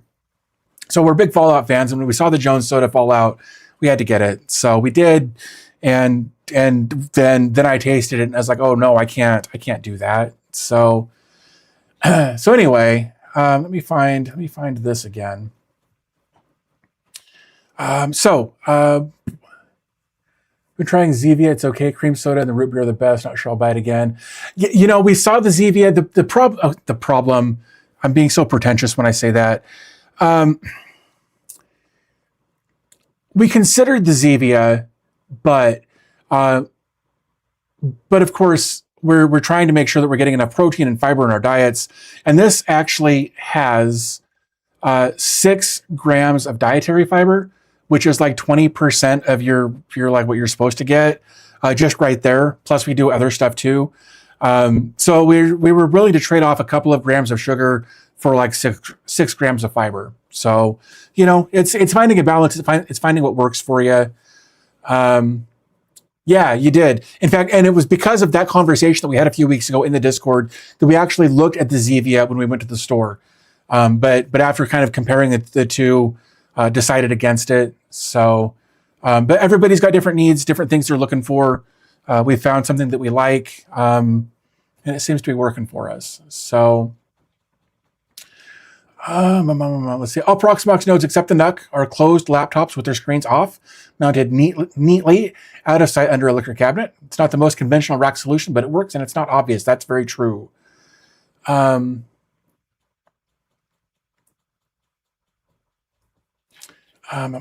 see. A couple of the machines are worth noting for running beyond their official specs. The Asus laptop i7 740QM officially supports 8 gigs of RAM. It is running 32 gigs of DDR3 without complaint. So many of them will do that, and that blows my mind. But again, it's what they've been tested to be reliably functional with. I've definitely pushed a few things beyond what they were spec'd for. Forsaken says, I look for Dr. Pepper as a soda. I love Dr. Pepper. Such a big fan of Dr. Pepper, but I try not to drink it because there's so much sugar in it. Like this is my replacement for that kind of stuff. I love it so much, but I'm trying to keep my sugar down because my last several blood works have been like borderline diabetic, like borderline pre-diabetic, I guess. I had a couple that weren't. So yeah, I've been trying to be real conscious of that because with everything else going on. I don't know if you just swore at me. Oh yeah, I don't know why you're talking about Lubriderm coconut. That's weird. What level are you on 76?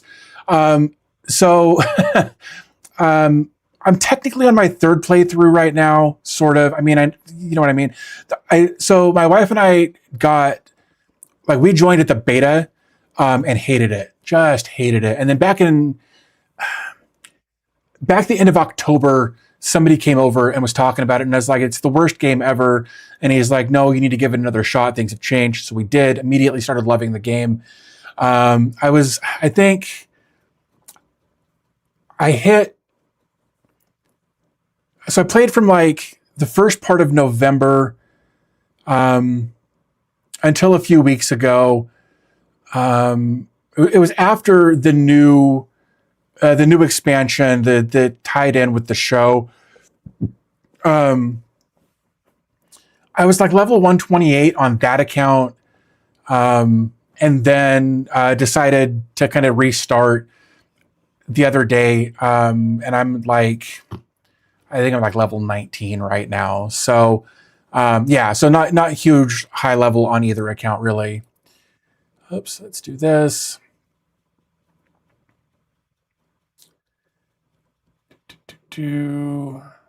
Have to make healthier choices nowadays, trying to get off the meds eventually. Yeah, and that's been the big kicker for me, is trying to make sure that I'm doing the best thing I can for my body.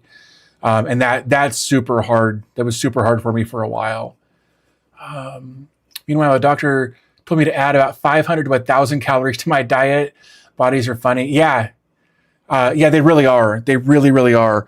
When I made the change a few months ago, when I decided I had to do something different, I had to make a big change because like I'm kind of an all or nothing person when it comes to certain things, at least to start. So like I went full, like no sugar, no just, and did a complete flip, and dropped a bunch of weight immediately. I think 20 pounds, a bunch, whatever.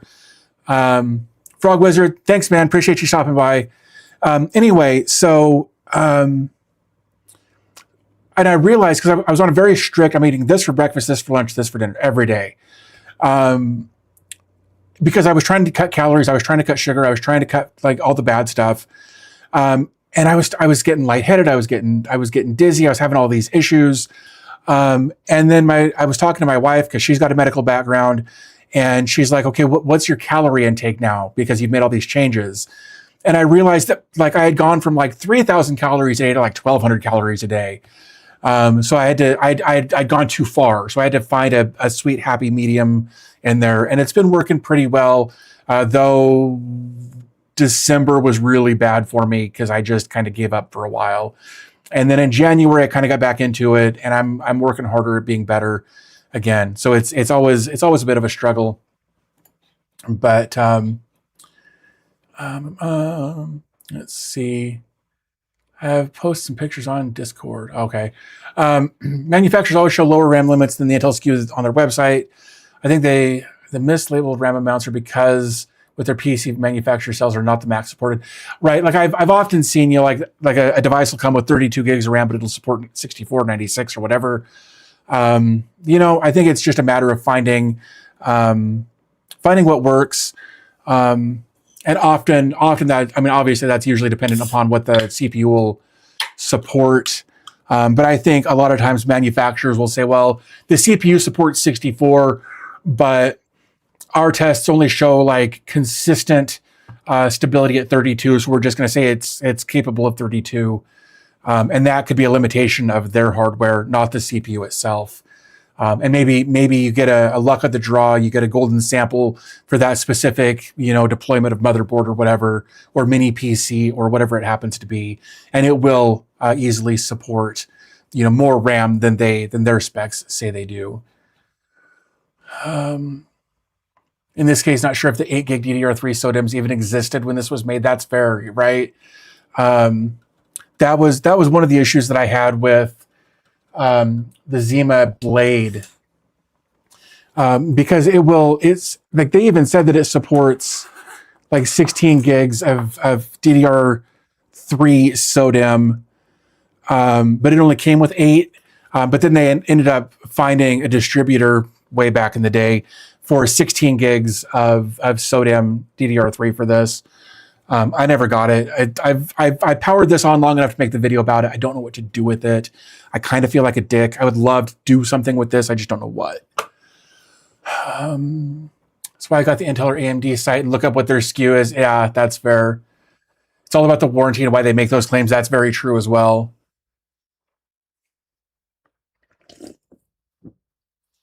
Oh, man.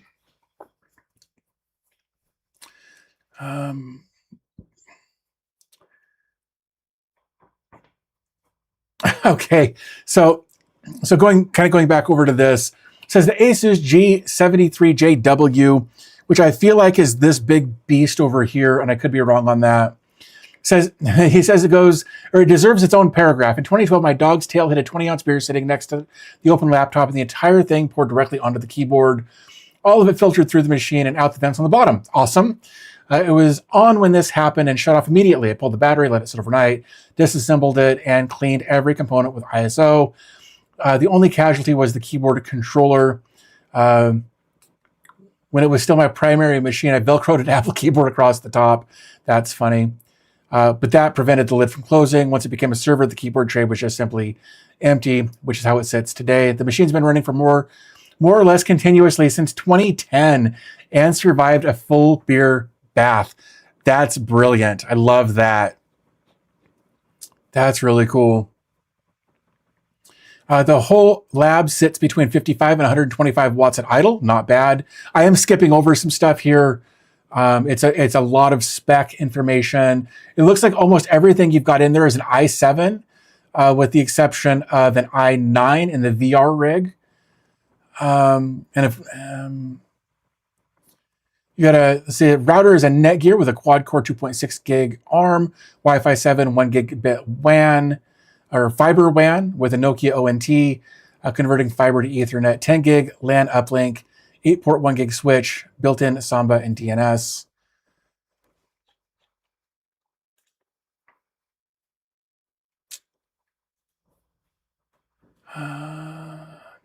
Let's see it for right.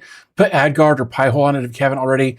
Yeah, I've already got 2 instances running on separate nodes. So, yeah, far right. She got baptized. Yeah, just think you got a built-in partial battery backup. Absolutely, and that's honestly one of the reasons I think that self-hosting on a laptop when it's available is a great idea, right? Because at least then, that's if the battery's still there, right? But if your power goes out, at least you've still got that, so you can like hopefully plug a keyboard into this one and power it down, like the proper way instead of it just shutting down. So yeah, you get a built-in UPS on that. So well done. That's a really great way to look at that as well. Self-hosting, you got Olama across multiple nodes with Open Web UI, Visiontronics Light LLM, Kokoro Fast API, and Flowwise. I've also been tinkering with AI Code CLI. That's pretty cool. You got a Wikipedia instance. Control a Playwright browser to find and summarize an article, and write results directly to Markdown files without touching the Cloud API. I want to do more of that with the Solaris thing. I've been fighting with it a little bit, but I've figured some things out with it over the last couple of days, and I'm kind of excited to do some more stuff with that since it's got the 5090 mobile in it with the 24 gigs of VRAM and the 96 gigs of onboard memory. I want to do more local stuff with that, but still learning. Let's see, media. You got Jellyfin, Subsonic, Kiwix, and with a fully offline library including Wikipedia, Project Gutenberg, iFixit, Stack Overflow, and Khan Academy. Love that. Love that a lot. Productivity. You've got Nextcloud AIO with Talk, Mail, Cookbook, Excalibur Memories, Full Text Search, OCR, OAuth to GitHub, Mastodon, and AWS, OnlyOffice, and Mealy. Nice. Social publishing, Mastodon, Ghost, WordPress, and Jekyll, automation and dev, N8N, which I've just started learning a little bit was N8N. Luckily, I've got Gemini to help me with that. Jenkins, Playwright, Flowwise, a simple rsync-based static site pipeline means dragging a file in a Nextcloud folder gets it deployed in about 5 minutes. I love that. The ASUS does something worth mentioning with its Nginx setup, all static content Jekyll output and web directories live on that machine. With the Sager's Nginx proxying to those paths, the web root runs itself from a tempfs RAM drive created to boot with the disk-based content and Jekyll output copied to that at startup. That's brilliant. Every static page request is served entirely from memory. It's a bit like a Redis for web content, reduces disk wear on a 15-year-old machine, and it's fast. That's awesome. For tools, you got Portainer, IT Tools, OmniTools, Searching, Pi-hole, Home Assistant, Chasm Workspaces. I really want to take another look at Chasm Workspaces as well. We looked at some of their stuff pretty early on, but I want to look at Chasm again at some point. For gaming, a Satisfactory dedicated server, Docker currently paused, Unreal Tournament 99 server on an alternate port. Nginx runs the reverse proxy, dynamic DNS. Dude, this is great. This is really cool. Chasm is cool, but I think for real use, you'd want to make custom images. And again, that's something I'm not knowledgeable in how to do. I took a look at several of their images that they had released from the beginning. But I think there's a lot of cool stuff that you can do with Chasm stuff. And I should take more time to be. And that's the problem, is that there's so many things that I want to do that I have a hard time prioritizing it. And I end up with like analysis paralysis, basically, because I've got like 100 different things that I want to look at, but I've got no structure in how to do it. And that is totally a problem in my brain that I eventually need to figure out. But I've been trying to work on little bits of me as I go, and I haven't got that far yet. Still working on a bunch of stuff there. Nice. All right. Now I should have put these in like a slideshow or something. That would have made life easier, I think. Let's minimize this. I like AdGuard better than Pi-hole due to how much AdGuard is a steel trap for the internet. I mean, it's really about the lists that you use. I mean, you can use the same lists on either one of them. So like I'm a big fan. I prefer AdGuard, if only for the interface. And I say that as somebody who rarely ever logs into the interface. But when I log in there, I feel like, and it's been a while since I've looked at Pi-hole, but Pi-hole has a very, in my opinion, outdated aesthetic to it that I don't like. Whereas AdGuard feels more modern. And I just prefer AdGuard to Pi-hole just because of the aesthetic of the interface that I never log into. So, let's see. So these pictures are going to be in no particular order. This is Nighthawk's setup. Just joined. So I think you're actually up next. Just joined the stream. Did I get featured? Nope. You're going to be up next. We're going to take a look at Nighthawk, and then we'll get to yours. With Pi-hole, you have to hunt around to do what you want. Yeah, and I think that's part of the interface. It's just, I just prefer the interface on AdGuard to everything else. So, and I've looked at Technidium, and I didn't like that interface either. I'm just a big fan of AdGuard Home. So anyway, so here we've got, again, this is part of Nighthawk's setup. He sent over several images. We've got a Dell PowerEdge R720 across the top here. We've got several mini PCs going on down here. We've got everything listed. I'm going to get over to this. Another good alternative if you want a better cluster rather than Pi-hole is Unbound with Technidium. Yeah, and that's it. I want to switch to Technidium so bad, but it'll take some time investment to understand it. And I think that's my problem, is that like AdGuard Home and Pi-hole, you just log in and you do what you need to do, right? They kind of just make sense. And looking at Technidium, it was like, what the hell do you want me to do with this? And I'm sure I could read the docs and I'm sure I could figure it out. But I don't want to have to spend a week learning how to use it if I can just use AdGuard Home and do more or less the same thing. Like, unless Technidium has something that's going to really change my life, I don't want to spend a lot of time trying to learn a whole new platform to do something that could be much, much simpler, more simply handled, I guess is what I'm trying to say there. So anyway, here's a close-up of the mini PCs and the R720. I see it, label maker is someone's friend, right? I think this is great. I need to do more of this. I've done some of this. I need to do more of it. Here is dock hand, where we've got we've got 4 different things being managed from here. Dockall, DockPi 5, Dock SMB, and TrueDock. And all kinds of things running on each one of those. Again, I love the look of Dockhand. Just looks so good. Here's the full rack with the cloud LED thing going on there.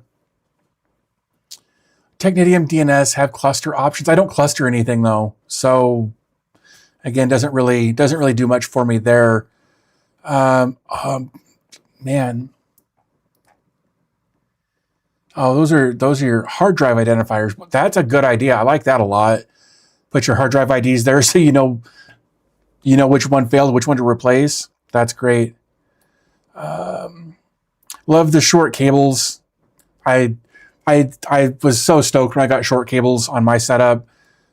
This looks so good. And you got what, 3 different UPSs down there. So we're just going to look through these and then we'll talk about what else is going over here. Jeez. So here's everything going on with Home Assistant. Holy cow. API makes it easy to automate DNS entries. That's easy to set up and then failover and Pi-hole or AdGuard. Yeah, like I've got 2 instances of AdGuard Home and AdGuard Sync, syncing them. For simple blocking list, AdGuard Home and Power are the way to go. Just DNS mask behind the hood. Technetium can do much more than that. Yeah, I don't need it to do much more than that. So anyway, lots of stuff going on in Home Assistant here. Mine is nothing like this. This is crazy. Although now that I think about it, now that I've got the Alaris back up and running, I might be able to put a llama back into my Home Assistant. That would be fun.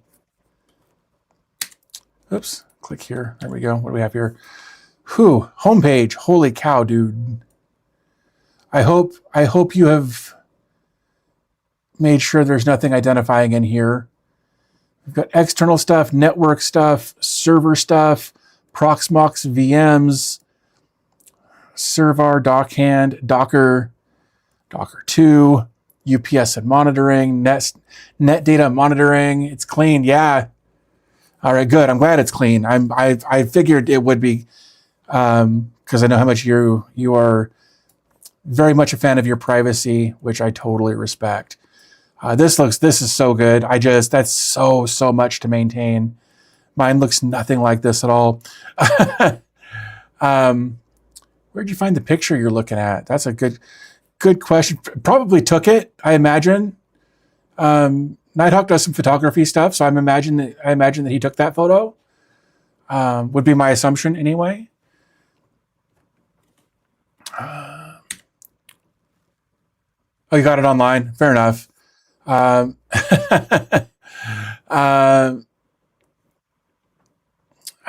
we are. House energy. I love this too. Being able to see what your consumption looks like. I would. Man, got your Homelab in here. Window portable AC. Nothing. I would hope nothing going on right now. For right now. Right, the house energy chart made it perfect. Deep freezers monthly, heaters monthly, smart outlets monthly, unknown, and then Homelab 104 kilowatts a month. That doesn't surprise me when we see this. Just wait. Oh, good. Can't wait to see what's next. Oh, this is very cool. Electricity usage, man.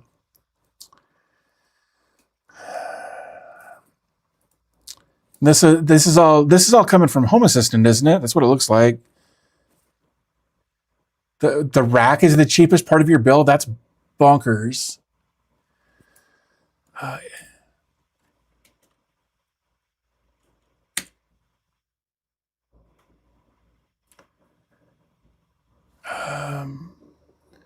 right, what do we have here? This is Pulse. This is your dashboard.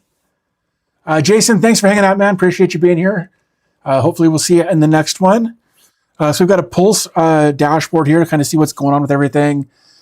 So all of your different VMs and LXCs are being reported, CPU usage, memory. This is awesome. Oh, here we go. So this is the rack basement power.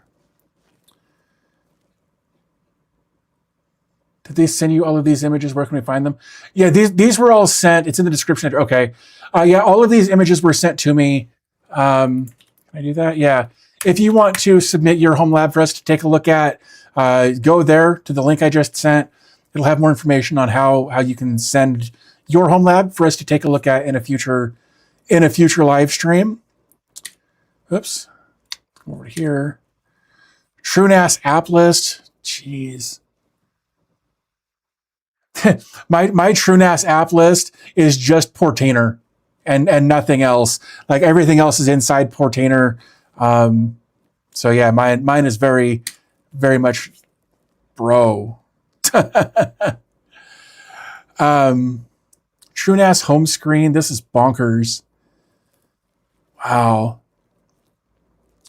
You've got reporting on reporting on reporting. This is insane.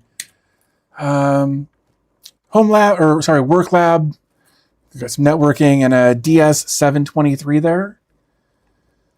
Lots of Linux ISOs, right? Was that it? Was that the last one? It was the last one. Yeah, that is great images here. So thinking of getting one of those Whole home power clamp dev for HA. Yeah. Oh, you got 2 more in Discord? I don't even know if I've got Discord open. Let me see. Obviously, I can open if I don't. I do not have Discord open. Let's see. Hopefully nobody's posted. Let's just do this real quick. Just until Discord is open and I can verify that nobody has done anything terrible here. We'll get this opened up and we'll take a look here. There. Oh, here we go. Let me do this. Let me do that. There we go. We're going to drag that over to there. Oops. Oh, wow. Holy cow. That's neat to look at. Let me close that. Let's do this. There we go. So we got a little, I love the plasma ball. We got a Pi 5 8 gig there doing some stuff. And then this is obviously in your basement. I can see. And then we've got this. Holy crap, dude. There's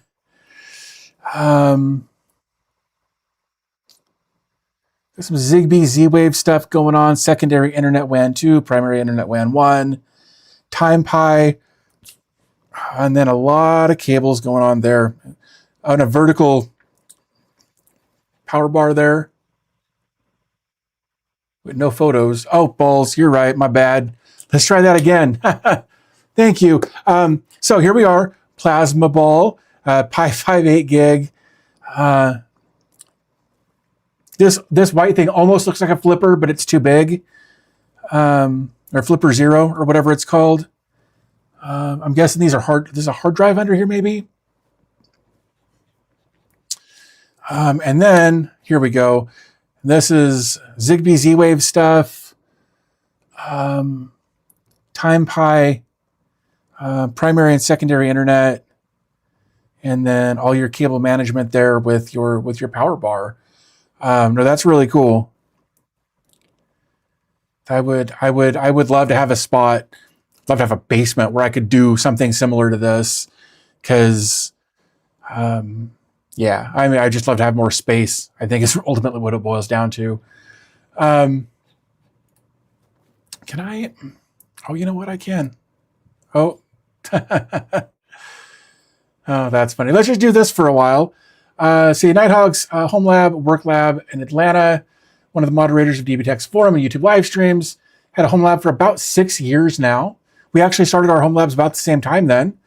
Network is a conglomerate of both Cisco, Meraki, and Unify Network equipment. Got a Meraki gateway firewall, Meraki 48-port PoE switch that has 1, 2.5, and 10 gig ports, 3 Meraki access points, 1 for each floor in the house, basement, main floor, and second floor.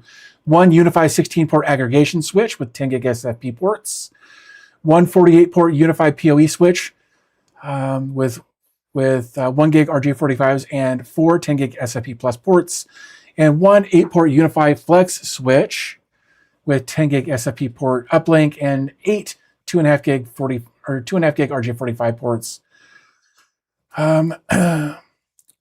Is it Meraki? Interesting. See, I learned something here. Meraki, all right.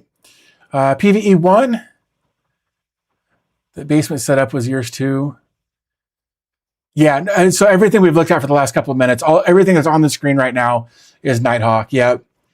Homelab consists of PVE1, which is an Intel NUC 11 with Intel Pentium Silver N6005, 32 gigs of RAM, 3 VMs and 3 LXCs. PVE2 is a Lenovo M710Q with an Intel Core i5 7500T, 4-core, 4-thread, 32 gigs of RAM, Silicon Power NVMe running 5 LXCs. PVE3 is an Intel NUC, or NUC 6 with Intel Core i5 6260U. Almost all of these are 32 gigs of RAM, running 1 VM.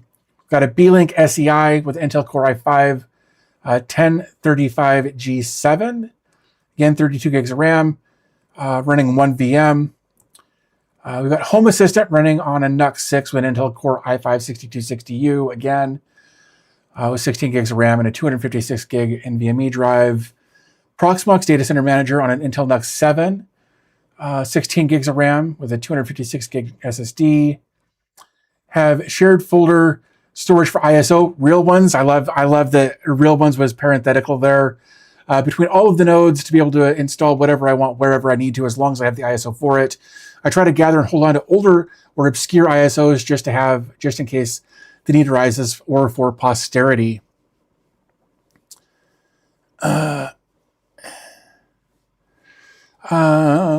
Let's see. I have 3 Docker VMs running on 3 different PVE nodes. I'm running dockan on all 3 of the VMs. Dockall has the majority of the containers and stacks, running a total of 46 containers. Damn. Pi 5 has more edge-related containers that I want to not have to restart at all, like the Zigbee MQTT stuff, Cloudflare DNS, GitT, Homepage, Uptime Kuma, and Xeraxi as a reverse proxy. Dock SMB is only running image at the moment, trying to eliminate this one and move it to another host, but haven't been successful yet. Yes, I've tried their backup and restore multiple times. I hate it when that happens. When you're following the instructions and they still don't work, it's so frustrating. The 1U Supermicro server has an Intel Xeon 5675, 24 gigs of DDR3 ECC RAM, 80 gig boot disk, 2 3 terabyte Western Digital Reds. It's a Proxmox backup server, backup for 1 week nightly, and the previous week's backups get purged to make room for new backups.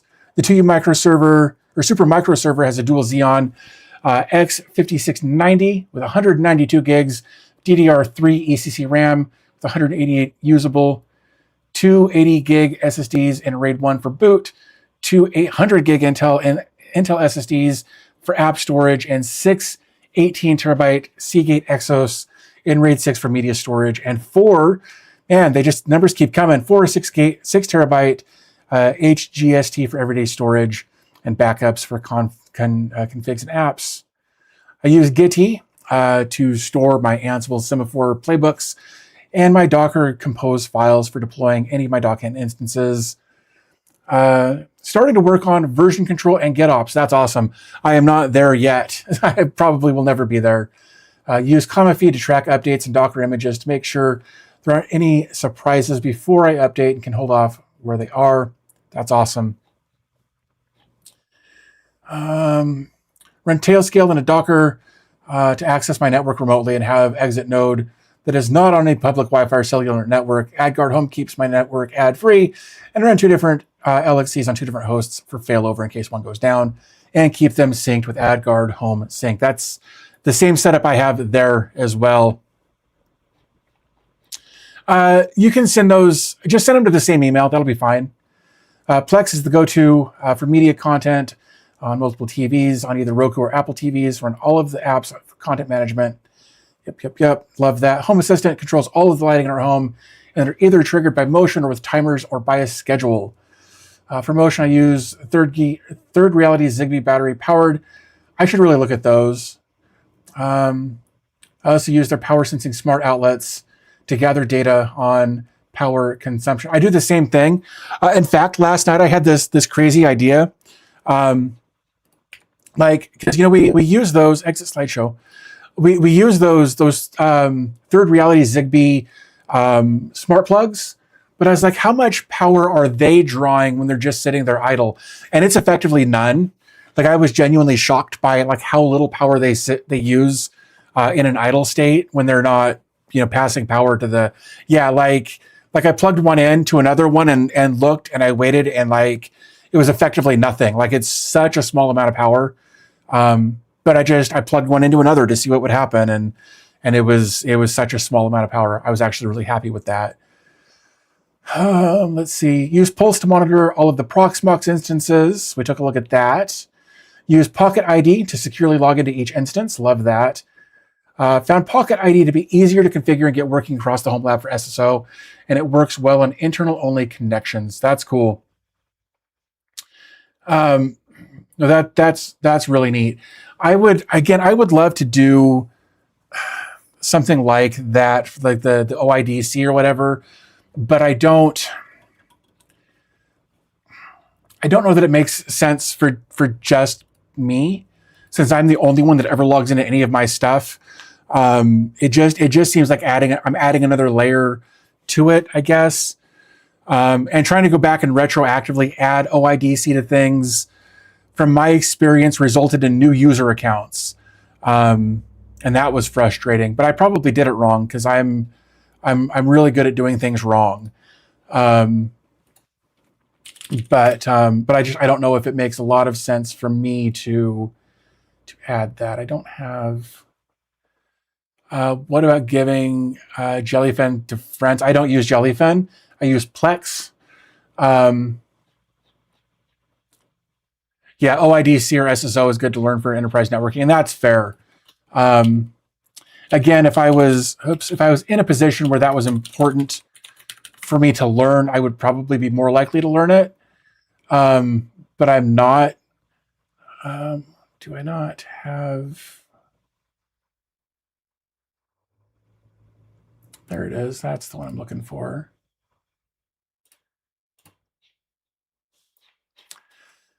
I have.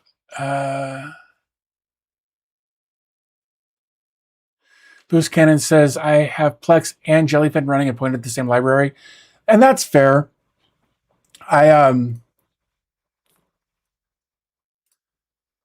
see. But I prefer Plex. It's just for the sake of my wife and kid using it. Again, I've got a couple of people outside the house that use it. Jellyfin's just not great on smart TVs. Last time I checked, and even some of the confirmation I've received from other people in the community have just said that for ease of use, Plex is the way to go, and that's what I've stuck with.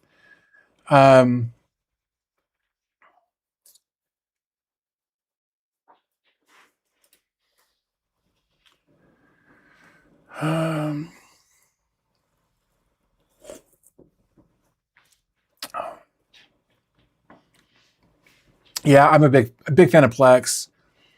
In auth terms, when you want to share media with friends, you need to create accounts for them manually, slap social login with the whitelist for friends and emails, and they have access. And that's fair. I just set it up with Plex, and I had my friends sign up for Plex accounts, and then I just here's the Plex account attached to this, and it worked. Super simple as far as I was concerned on that. Let's see. And you guys are so detailed. I can tell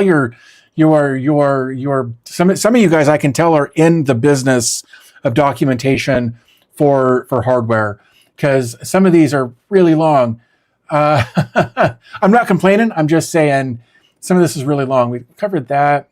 Run tail scale, keep them synced, Plex, Home Assistant. Yeah. So I top it off with the AOTech House Energy Monitor. It allows my energy panel within my Home Assistant to break down the services I want to track and monitor power usage. The only thing that I do not track directly yet is the HVAC system, the fridge, the dishwasher. That's fair. I use Pulse to monitor Proxmox instances. I use Dockhand instance to monitor my Docker instances. Pocket ID for SSO. That's so much stuff here, man.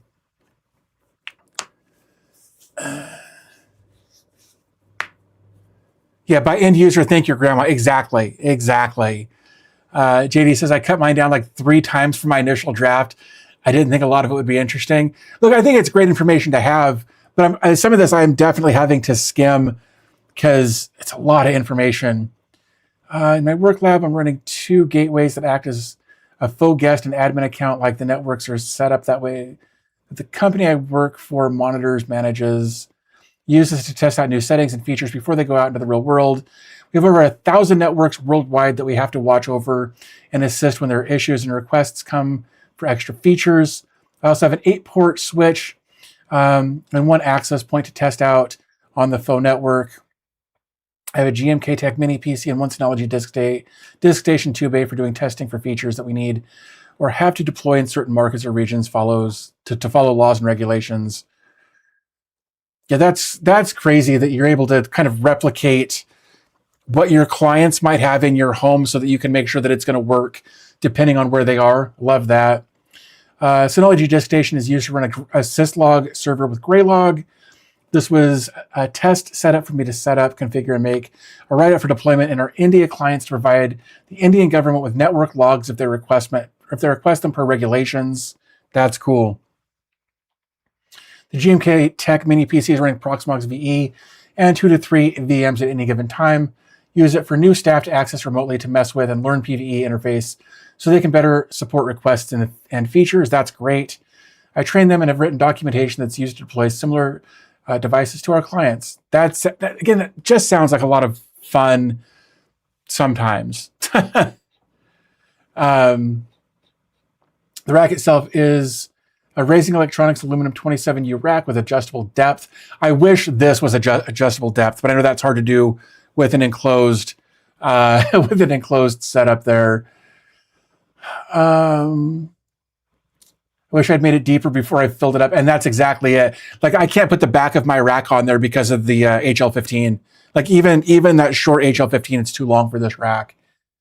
I have three UPS battery backups to power everything in the rack, and have certain devices on battery backup to allow me to safely shut them down. Yep, 8-port VGA KVM to connect all of the different servers. I have VGA to HDMI adapters for the mini PCs and have them connected as well. Office PCs, you have a Minis Forum, UN1250. That sounds familiar. 16 gigs of RAM and a 2.5 gig NIC.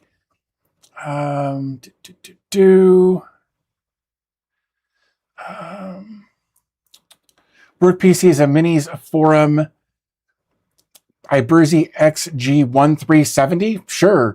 You just got that one recently. It's got the AMD Ryzen AI 9370 with the Radeon 890M graphics, 64 gigs RAM, and a 1 terabyte NVMe. Also has a 2.5 gig NIC. That's awesome. It's only used for work and was extra bonus for 6 years of hard work for the company I work for. That's cool. Spreadsheets and browser tabs have never opened so fast. I believe it. Everything runs smooth and effortless. I believe that too. Both run Windows 11. It's pretty much required for work. But for the personal PC, the drivers provided from any firm are only for Windows, and I don't not have access to anything on this PC. If I had to do it all over again, I'd probably have done the same things I have now, but not start off with a bunch of enterprise servers and then downscale. Yeah, I would also have tried to get larger UPSs than what I have to allow longer uptime during power outages. Very cool. Yeah, no, that's really cool. Like, I genuinely, like, I would love to have some sort of tech job like that, even level 1 tech, like, I don't know. I think it would be fun. I think it would help me boost my own knowledge of things. But yeah, I don't know. I don't know if I've got the wherewithal to be consistent in a situation like that. And sometimes that makes me really sad, if I'm being completely honest. Between the ADHD, even medicated ADHD, and brain damage, sometimes I have real bad mental health days. And not just like I'm sad for myself or whatever, but like just days where I can't do things, and that sucks. That sucks a lot some days. Let's download these and let's get those moved over real quick. Did we did that one. We did that one. We did that one. That one. That's the only one left. All right. Oops. I want to go to downloads. I'm going to grab these. All right. Oh, this will hopefully open there. Awesome. There's that. Do this. Cool. All right. So this is, I know I'm going to screw this up and I apologize. This is from username. I'm just going to spell it because I will F this up, man. And again, I apologize. Spelled Hudater. That is the username that I was given. This is their desktop setup here. I bet, is it Hudater? Again, there's so many different ways that my brain's like, pronounce it this way, and I will Anyway, who date her? Okay, that works. Thank you. Appreciate it. This is their desktop setup. I love how clean it is. I see down here you've got the dock. There's such a thing you have to have. It's Hudson Hornet and Mater from Cars. Oh, all right. Well, I dig that. With these ThinkPads have so few I/O on them, you have to have a dock for them. I've got one. I actually had two on my ThinkPad for a while. This looks great. Love the setup. I love the arm on the monitor here is kind of off to the side. I think that looks good. And then another breakout thing there as well. Oops, let's come over to here. What else we got? Looks like we've got 2 laptops or 1.5 laptops there. This one is definitely running Proxmox on it. I can tell that. Both plugged in and Ethernet, so that's cool. All right. Oh, okay. So this is actually up on a shelf in a little thing there. That's the same TP-Link USB hub I have. That's funny. This is cool. So we've got the laptops up there. Some wiring. So we've got a plug here that's been split out. We've got a network switch there. We've got some wireless there. Guessing probably a fiber thing that splits out into HD or into Ethernet. And then we've got a PC down here. Again, another breakout there. Now this is cool. And I'm guessing this is that PC, but opened up.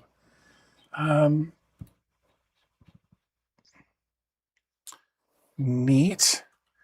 Oops, that's not it. That's the one I wanted. There we go. We've got a Raspberry Pi. We've got a Kingston SSD there. I'm guessing that has OpenSense on it, based on OPN right there. Okay, so these were the images that just came through on for Portainer. We've got some media acquisition stuff. We've got some note-taking stuff. Dashboard.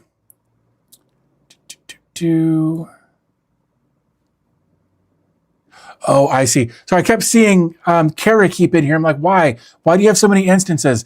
It's because you deployed them all from one stack with Karakeep, Home Dash, Mealy Search, Chrome, Sync. Okay, now it makes sense. It took me a second there. Dozzle Agent is unhealthy. Man, lots of stuff in here. Created. All right, lots of updates. Oh no, this is all 2025. So you've had this up for a while. That's cool. What's the second one? And now is this on the same server, or are these? Oh, this is the same. Wait, hold on. Damn it! Zoom out. Okay, that one is in Oracle Cloud. Okay, I gotcha. All right. We've got a TP-Link gigabit switch here. I like that you used labels to say, hey, these ports are for this LAN or this VLAN or whatever. I think that's great. Love seeing that. I guess was that it? I think that was it. Very cool. Well, let's talk about what you've got going on in here. Let's see. Homelab is divided into 2 tenancies, Home and Bombay region on Oracle Cloud. Hardware details on Oracle Bombay. We've got an ARM architecture in production. We've got a couple of x86 in testing. The test environment VMs are created and destroyed often. That's fair. That happens a lot in testing. Main server PC, which runs Proxmox and Proxmox backup server, is a Ryzen 5 5600X 48 gigs DDR4 and an AMD RX 7600. Storage consists of 10 1 terabyte drives for media, a 1 terabyte drive for file and ISO storage, 5 terabyte external drive for PBS, 2 by 240 gig SSDs, which are often reformatted depending on use case. Proxmox is installed on a 500 gig NVMe, which is also used to store critical VM and LXC alongside another 500 gig NVMe, which is used to store experimental VMs and LXCs. It's good to have some of that stuff split out sometimes. I dig that. Other than the main PC, I also run a Pi 4 with the 4 gig model, an Acer laptop with an AMD A8 CPU and 16 gigs of DDR3, and an HP laptop with an i3 7020U and 32 gigs of RAM. Oops. So these three run Proxmox in a cluster on a 240 gig SSD each, using local storage for the VM and LXC storage and ISO storage from the main PC. This is an experimental cluster. That's awesome, though. I dig that you're experimenting with clustering. I did a cluster with Proxmox for a while, just to test it out, but I was testing in production because that's how I roll, or that's at least how I rolled back then. So I did some high availability testing and that sort of thing with some low power devices. It's actually a lot of fun. For networking, he's got a cheap TP-Link managed switch that connects the single RJ45 on your main PC. The PC has VLAN configured on Proxmox with 4 virtualized ports on the OpenSense VM. Is that an iPhone 4 iPod Touch on the desk? That's a good question. I don't know. Maybe it says in here. I don't know. Dandified Yuck says, ahoy nerds. iPhone 4, found it in a box with an activation lock. Huh. What's this? Yeah, that's fine. All right, so TP-Link managed switch. I guess we can come over to there and look at that real quick while we're talking about it. Has a single RJ45 to the main. Okay, we talked about that. VLAN 26, which is this one right here, upstreams to my TP-Link GPON, which is connected to the ISP fiber. VLAN 200 for trusted VMs and LXCs on a personal laptop. VLAN 500 upstreams to ISP provider, or provided router, which is running in bridge mode and acts as an access point. VLAN 999 is experimental VMs in the PVE experimental cluster. That's awesome. Remove the lock works fine, just no cellular. I mean, not a huge deal there. DNS is provided via Pi-hole and unbound LXC running on PC. Remote access. So we've got some of this remote stuff. It's a single ingress on the Oracle stuff. It's a single, the Oracle ARM setup is a single ingress for the Homelab when not on the home network. It's running traffic to expose services with Keycloak as an auth provider. When native auth, OIDC, etc. is not supported by service, OAuth 2 proxy is used via traffic label. Cool. OCI tenancy also helps head scale on a DERP server. OpenSense connects to this head scale server via Tailscale plugin and allows incoming and outgoing traffic over the Tailscale connection using outbound NAT. And PC is running a media server LXC which runs traffic cop using Docker. Traffic cop, I'm not familiar with that. Traffic cop is KOP. Cop watches for traffic labels and rewrites.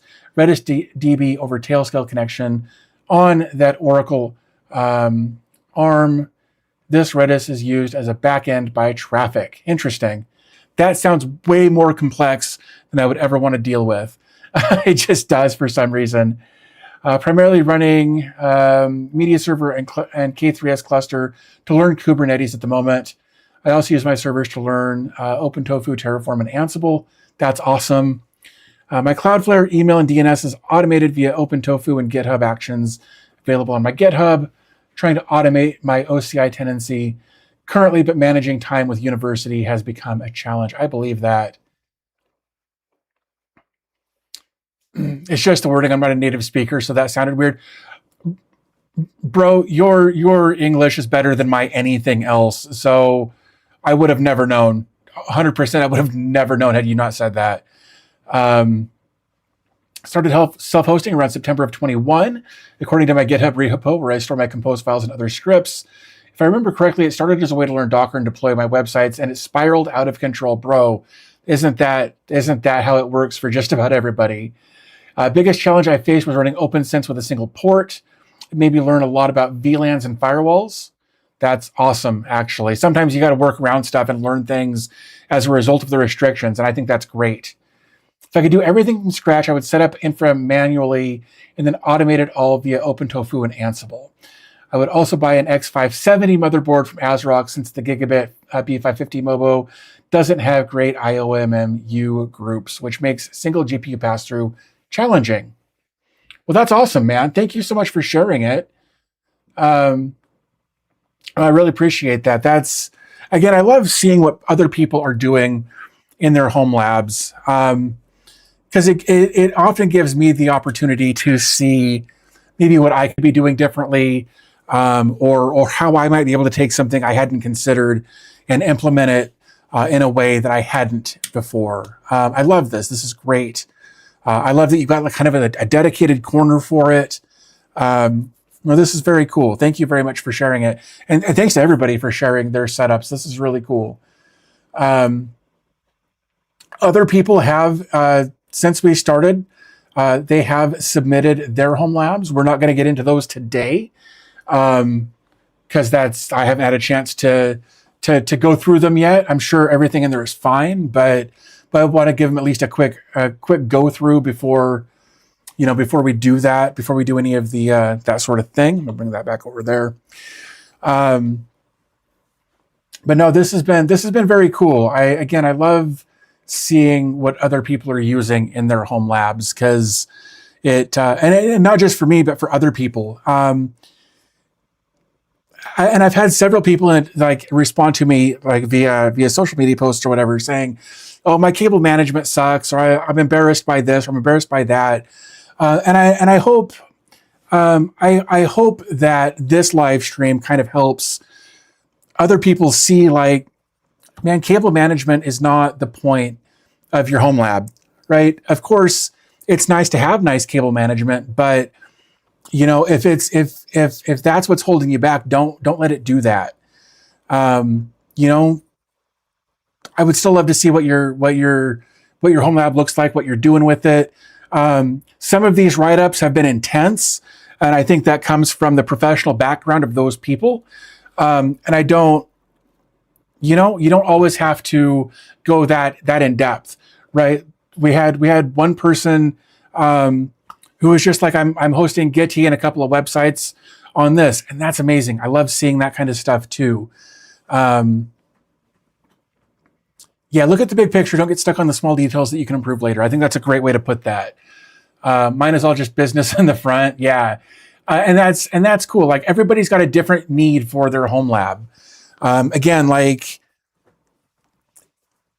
if I wasn't doing, like the YouTube thing and the live stream thing and that sort of stuff, again, my home lab would be, I mean, it probably wouldn't be, but, but like ultimately it would be a Zima Cube and a NAS, and that would be about it. Cause like, that's where everything lives. Right. And I would only really need the NAS for the backups for the Zima Cube.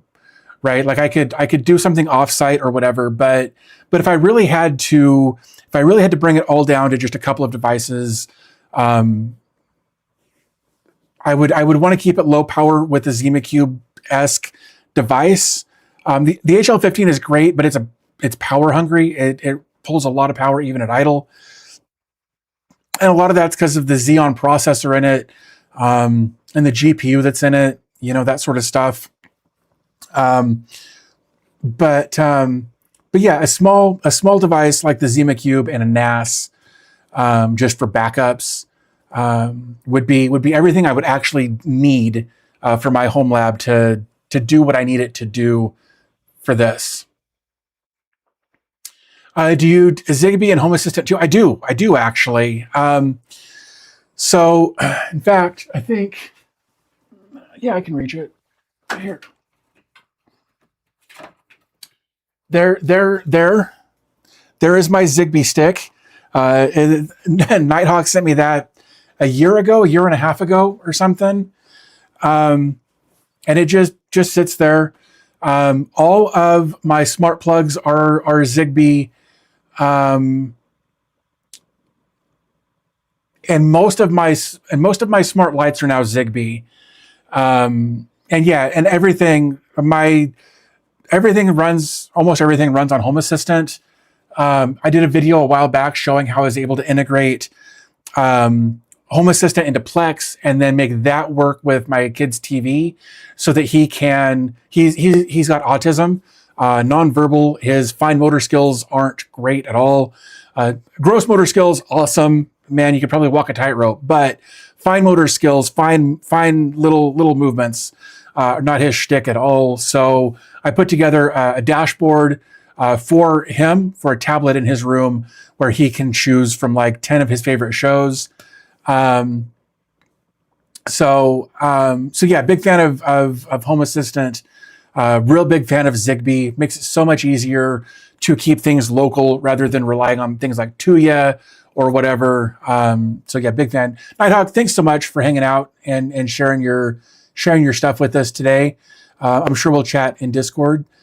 Trains with Shane says, sorry, I'm so late. I've been busy at work. No worries, man. You can always catch up on the replay if you want to. We looked at, I think, four or five different, I can find 1, 2, 3, 5. We looked at 5 different Homelabs today that were submitted. A couple of other people submitted their Homelabs while the stream was going. So next time we do one of these, we'll have a couple of more to get us going. Anybody who happens to be late and wants to submit their Homelab, JD, we voted as a group and you owe us beer next time. That's pretty funny. But no, I think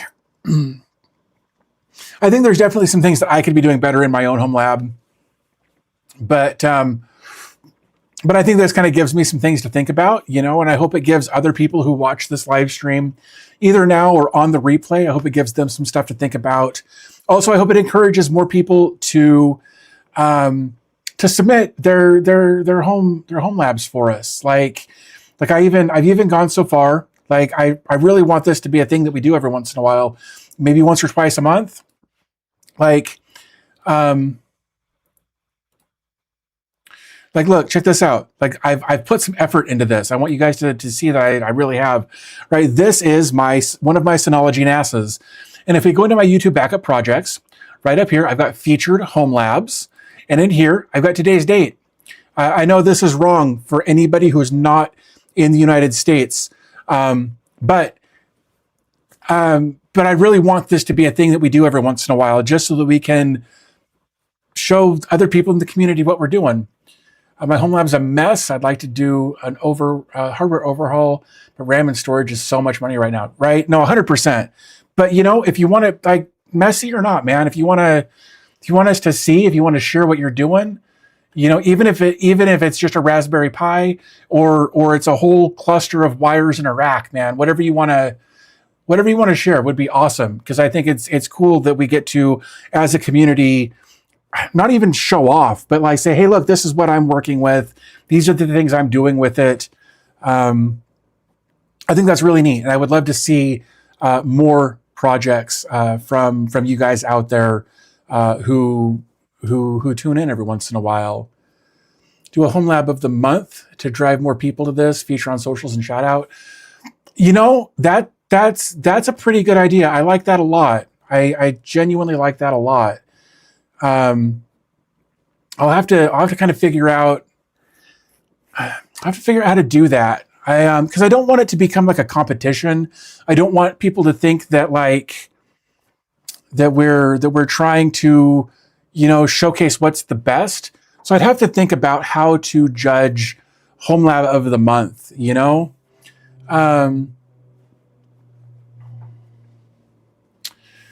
no, I think it's a good idea. I have to think about that. Olive Llama says, afternoon, I'm playing around with used equipment. What is the better processor? Is it the one with more cores or higher clock speed?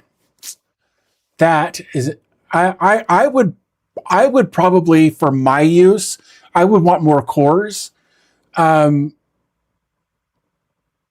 I think I would want more cores. I think that's what I would vote for, would be more cores, so that if I needed more VMs, I could spread my cores out a little bit. If I wanted to pin cores or things like that. but like Lester Nicholas says there, it depends on what you plan on doing. Yep, JD, it depends on what you're doing. Man, Hoodator, you got some good ideas there. I'm actually gonna open Notepad here. There we go. Homelab of the month, themed submissions. I really need to get Obsidian and Obsidian Sync set up and running. Most, I'm making notes here. Most jank, most overkill. Yeah. I like that a lot, Hoodator. Thank you for that. There's no correct or incorrect reply to that. It depends on the use. You wouldn't get a Ferrari to plow a field, right tool for the right job. That's a really good way to put that. It's all about what you want to do with it. Like if you're only going to have like 2 things running in your home lab, I'd probably go speed. But if you're going to have a more extensive home lab, I'd probably go cores. But again, higher core and lower CPU speeds generally use a little less power. And that was kind of my thought as well. Because again, I've been really focused on the low power thing a bit more recently. Core count, right? I'd come back to you talking about HL15 of the month. Home lab of the month. And I was taking pics and screenshots of mine before the bathroom visit. I use my Lambo to plow my field. I like the idea of a home lab of the month kind of thing. I'll have to figure out something there. Maybe, man, what was that? There was a service that I had running for a while. I might. Jeremy Clarkson, is that you? That's funny. I might have a solution on how we can do community voting on that kind of thing. But I will have to remember what service I was using for a community voting thing in the past.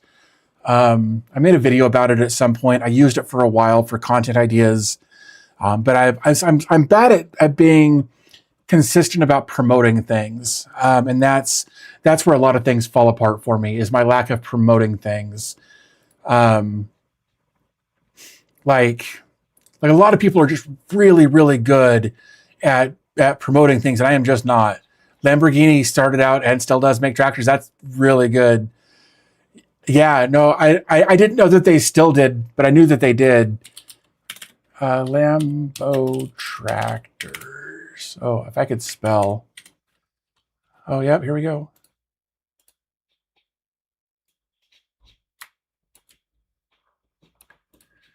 Oops, screw off. Yep. Yeah, I knew that they got their start before. I just didn't realize they were still making tractors. That's crazy. Yep, there they are. Open field, vineyard, orchards, compacts, crawlers, front loader. Oh, that's a front loader attachment for the crawler, probably. Spark R. Ask for a quote. Tractor price. New Lamborghini tractors typically range from $60,000 to over $200,000, with modern high horsepower models often exceeding $95,000. Yeah, like that's how they got their start, was making tractors. But then I think there was a spat with Ferrari or something. And they ended up making supercars to go with their tractors. Yeah, it's way too expensive when they said ask for a quote. Dude, one of the things that I've been, if I want to go buy something, or if I want to sign up for a service or something, and they don't tell me the price up front, I'm out. Like if it's like, oh, we'll sign up for our free 2-week trial. Cool, how much is it? We'll sign up for our 2-week trial and then we'll tell you. No. If you won't tell me the price up front, I'm out. It's a marketing gimmick. It's a sales tactic, and I won't participate in that. Like if you can't tell me up front what the service is going to cost after the 2 weeks before I sign up for the 2 weeks, I'm out. I won't tolerate that. A lot of legends got started by Enzo Ferrari pissing somebody off. I believe that. Yep, if I can't see a price on your site, I'm not using your product. That's exactly it, man. Glenn says he'll get his submitted when he gets home the first of next month. No worries, man. Again, I want these to be a regular thing that we do here on the channel. I think it brings us closer together as a community. And I know that sounds cheesy or whatever, but seeing what other people are doing, really, again, I love it. I love that it kind of sparks different things in my brain. And hopefully we'll do the same thing for others. You know, whether it's an immaculate setup, or wires everywhere in a single node, whatever. I want to see it, you know? Have I been looking at Check MK? I don't know that I've even heard of it. But let's see what it is. Check MK. Infrastructure and application monitoring.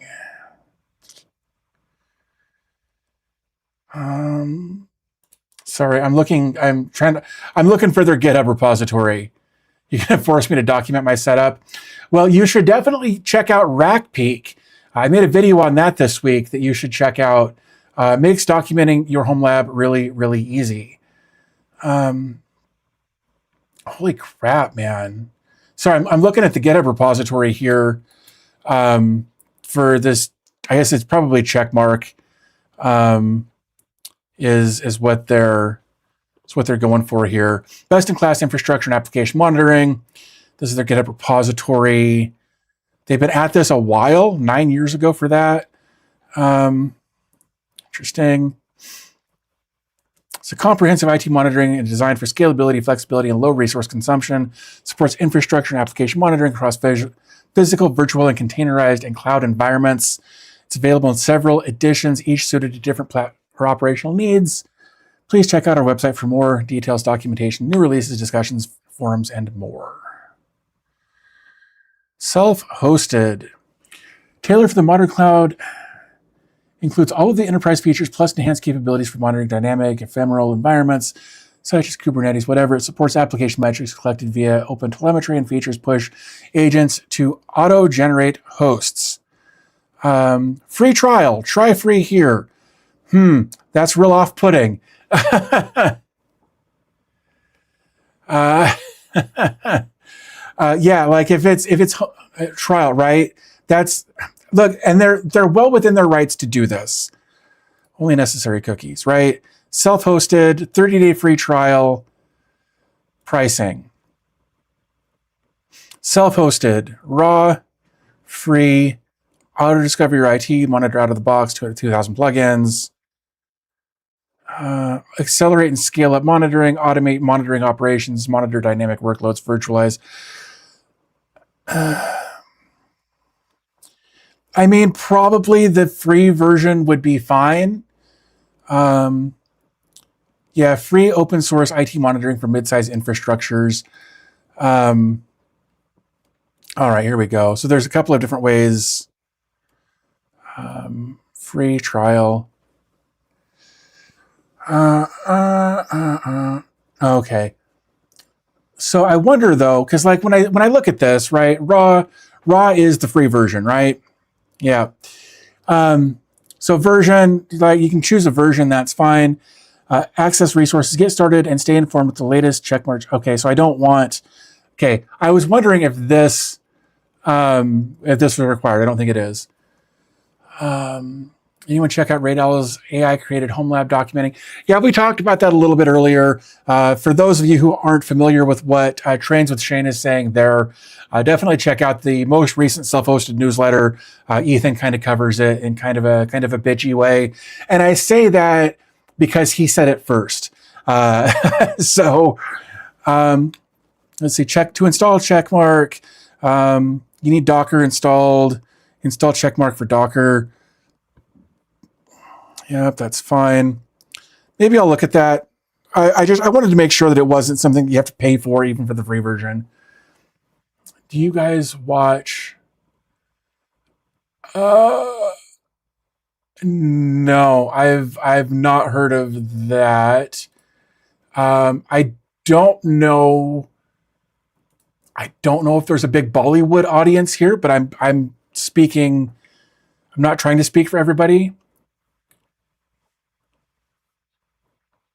To be honest, it's only really worth this over basic Prometheus, Grafana, Loki stack. If you get the paid stuff. Interesting. Been using Linux for well over 10 years, but I still don't have commands to memory. Would be the best book to use for exec commands. I mean, you could probably just go find a list of, like, I've seen, you know what, here's something. Docker command wallpaper. I've seen some neat ones. Yeah, like this. Oh, this is Docker. I said Docker. I should have said Linux. Like there are wallpapers like this. Can I open this image in a new tab and have it be the right size? Right? Like you could do something like this as a wallpaper. So like there people make these wallpapers that have, like, this is 1920 by 1080. Let's view this in a new window, or new open image in new tab. There it is. Man, sometimes the stuff that's right in front of me, oof, that's hard to read. But I kind of think these wallpapers are kind of a neat thing. That one needs to be much larger than that. Oh, really? This is such a big gripe of mine when it's like, oh, here's this image, and I click there to visit it, and it's like, oh, here's our homepage. Man, piss up a rope, man. I just don't do that. That's pisses me off so much. Is this open image new tab? Yeah, like this is great. Yeah, I've seen that printed on a mouse and keyboard pad. Absolutely. Yeah.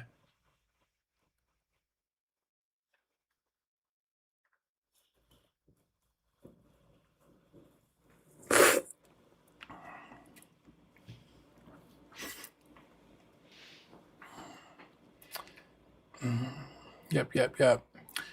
DDG still links directly to images. And most of the time Google does too. But that particular website, maybe that image was no longer there and it just redirected to the homepage. But it's frustrating. That's cute. It's too small though. Visit. Oh, not what I thought it was. But yeah. I have handwritten floor page with Linux and Vim commands. Worked well for me. Maybe try that. Just paste it in front of you above the monitor. Also, handwriting stuff usually helps commit things to memory better than could we type all day long. Like there are times where I'll be thinking something and my hands will just type it before I've actually meant to engage in my hands to type something. And I think it becomes kind of an autonomic response to certain things. But typing does, I mean. And I think it's been proven, or it used to have been proven anyway. I don't know how things are going now with the kids, but writing things down helps commit things to memory better for some people. So that might work.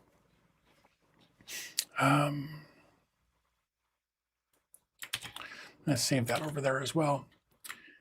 And then I'm going to save that. So I'm trying to save some stuff so I don't forget, because otherwise I will forget.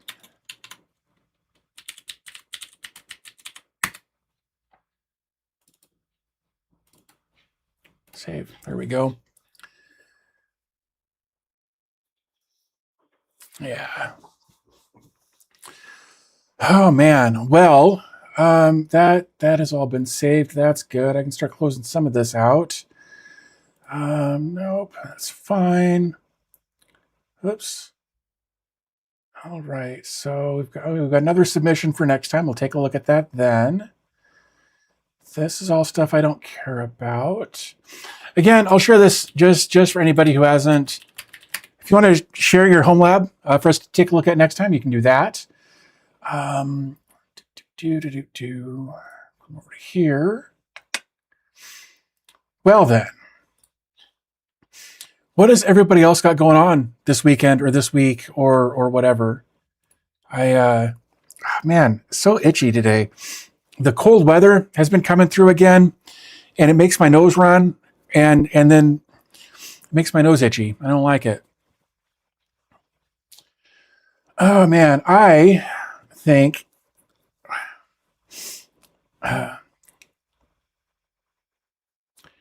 yeah. Well, I waiting for this to finish so I can rerun the trunk cables to the point of my main PC. That's funny. Well, I think we're getting to that point, man. I think we are. We've been going for like 3 hours now, which is crazy. I knew it would. I knew this stream would be longer. Going through the detailed reports you guys sent me, but yeah, no, I'm stoked. I really thank you guys for sending this stuff over. Um, it really means a lot that you're willing to do that. Hopefully we can do a couple of these a month. I'll try to get something set up so that people can submit differently, I think, and we can vote for different things.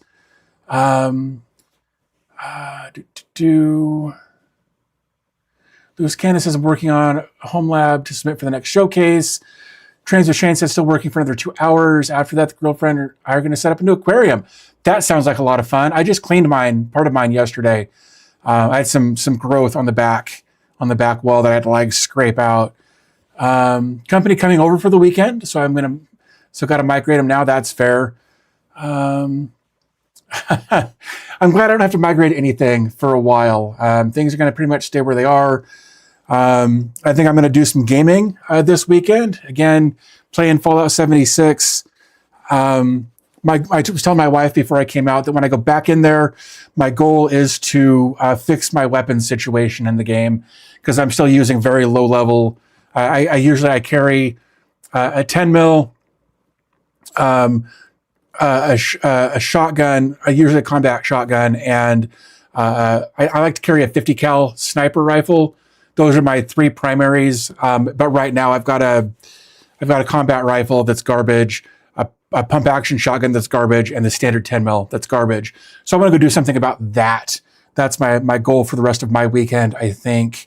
Now that I've got my stuff set up there the way I want it, close enough anyway. I really wanted to use the Alaris with that 24 gig GPU in there for gaming, but the drivers just aren't there yet. So the only game I'll be playing is solitaire. The downtimes I have, that happens, man. Got to go do my assignments. It was great joining you. Hoodator, thank you so much. Appreciate that. Thank you to everybody who hung out for a while. Thank you to everybody who submitted some stuff. We had a couple of new and recurring memberships happen today. So thank you guys for that as well. Really enjoyed this. Again, hope we can keep doing this off and on as we move forward. I'm going to try to stick to it. Yeah, I think we're going to wrap this up. So thank you guys so much for your continued support and hanging out with me on your Saturday. Appreciate you. But yeah, I guess we'll talk to you again here real soon. If you're looking for content to watch and wanted to help me out, check out the B-Link ME Pro video. Just play it and go do something else. That would be cool. Or something. I don't know. But anyway, I hope you guys have a great rest of your weekend. Talk to you again here real soon. Where did it go?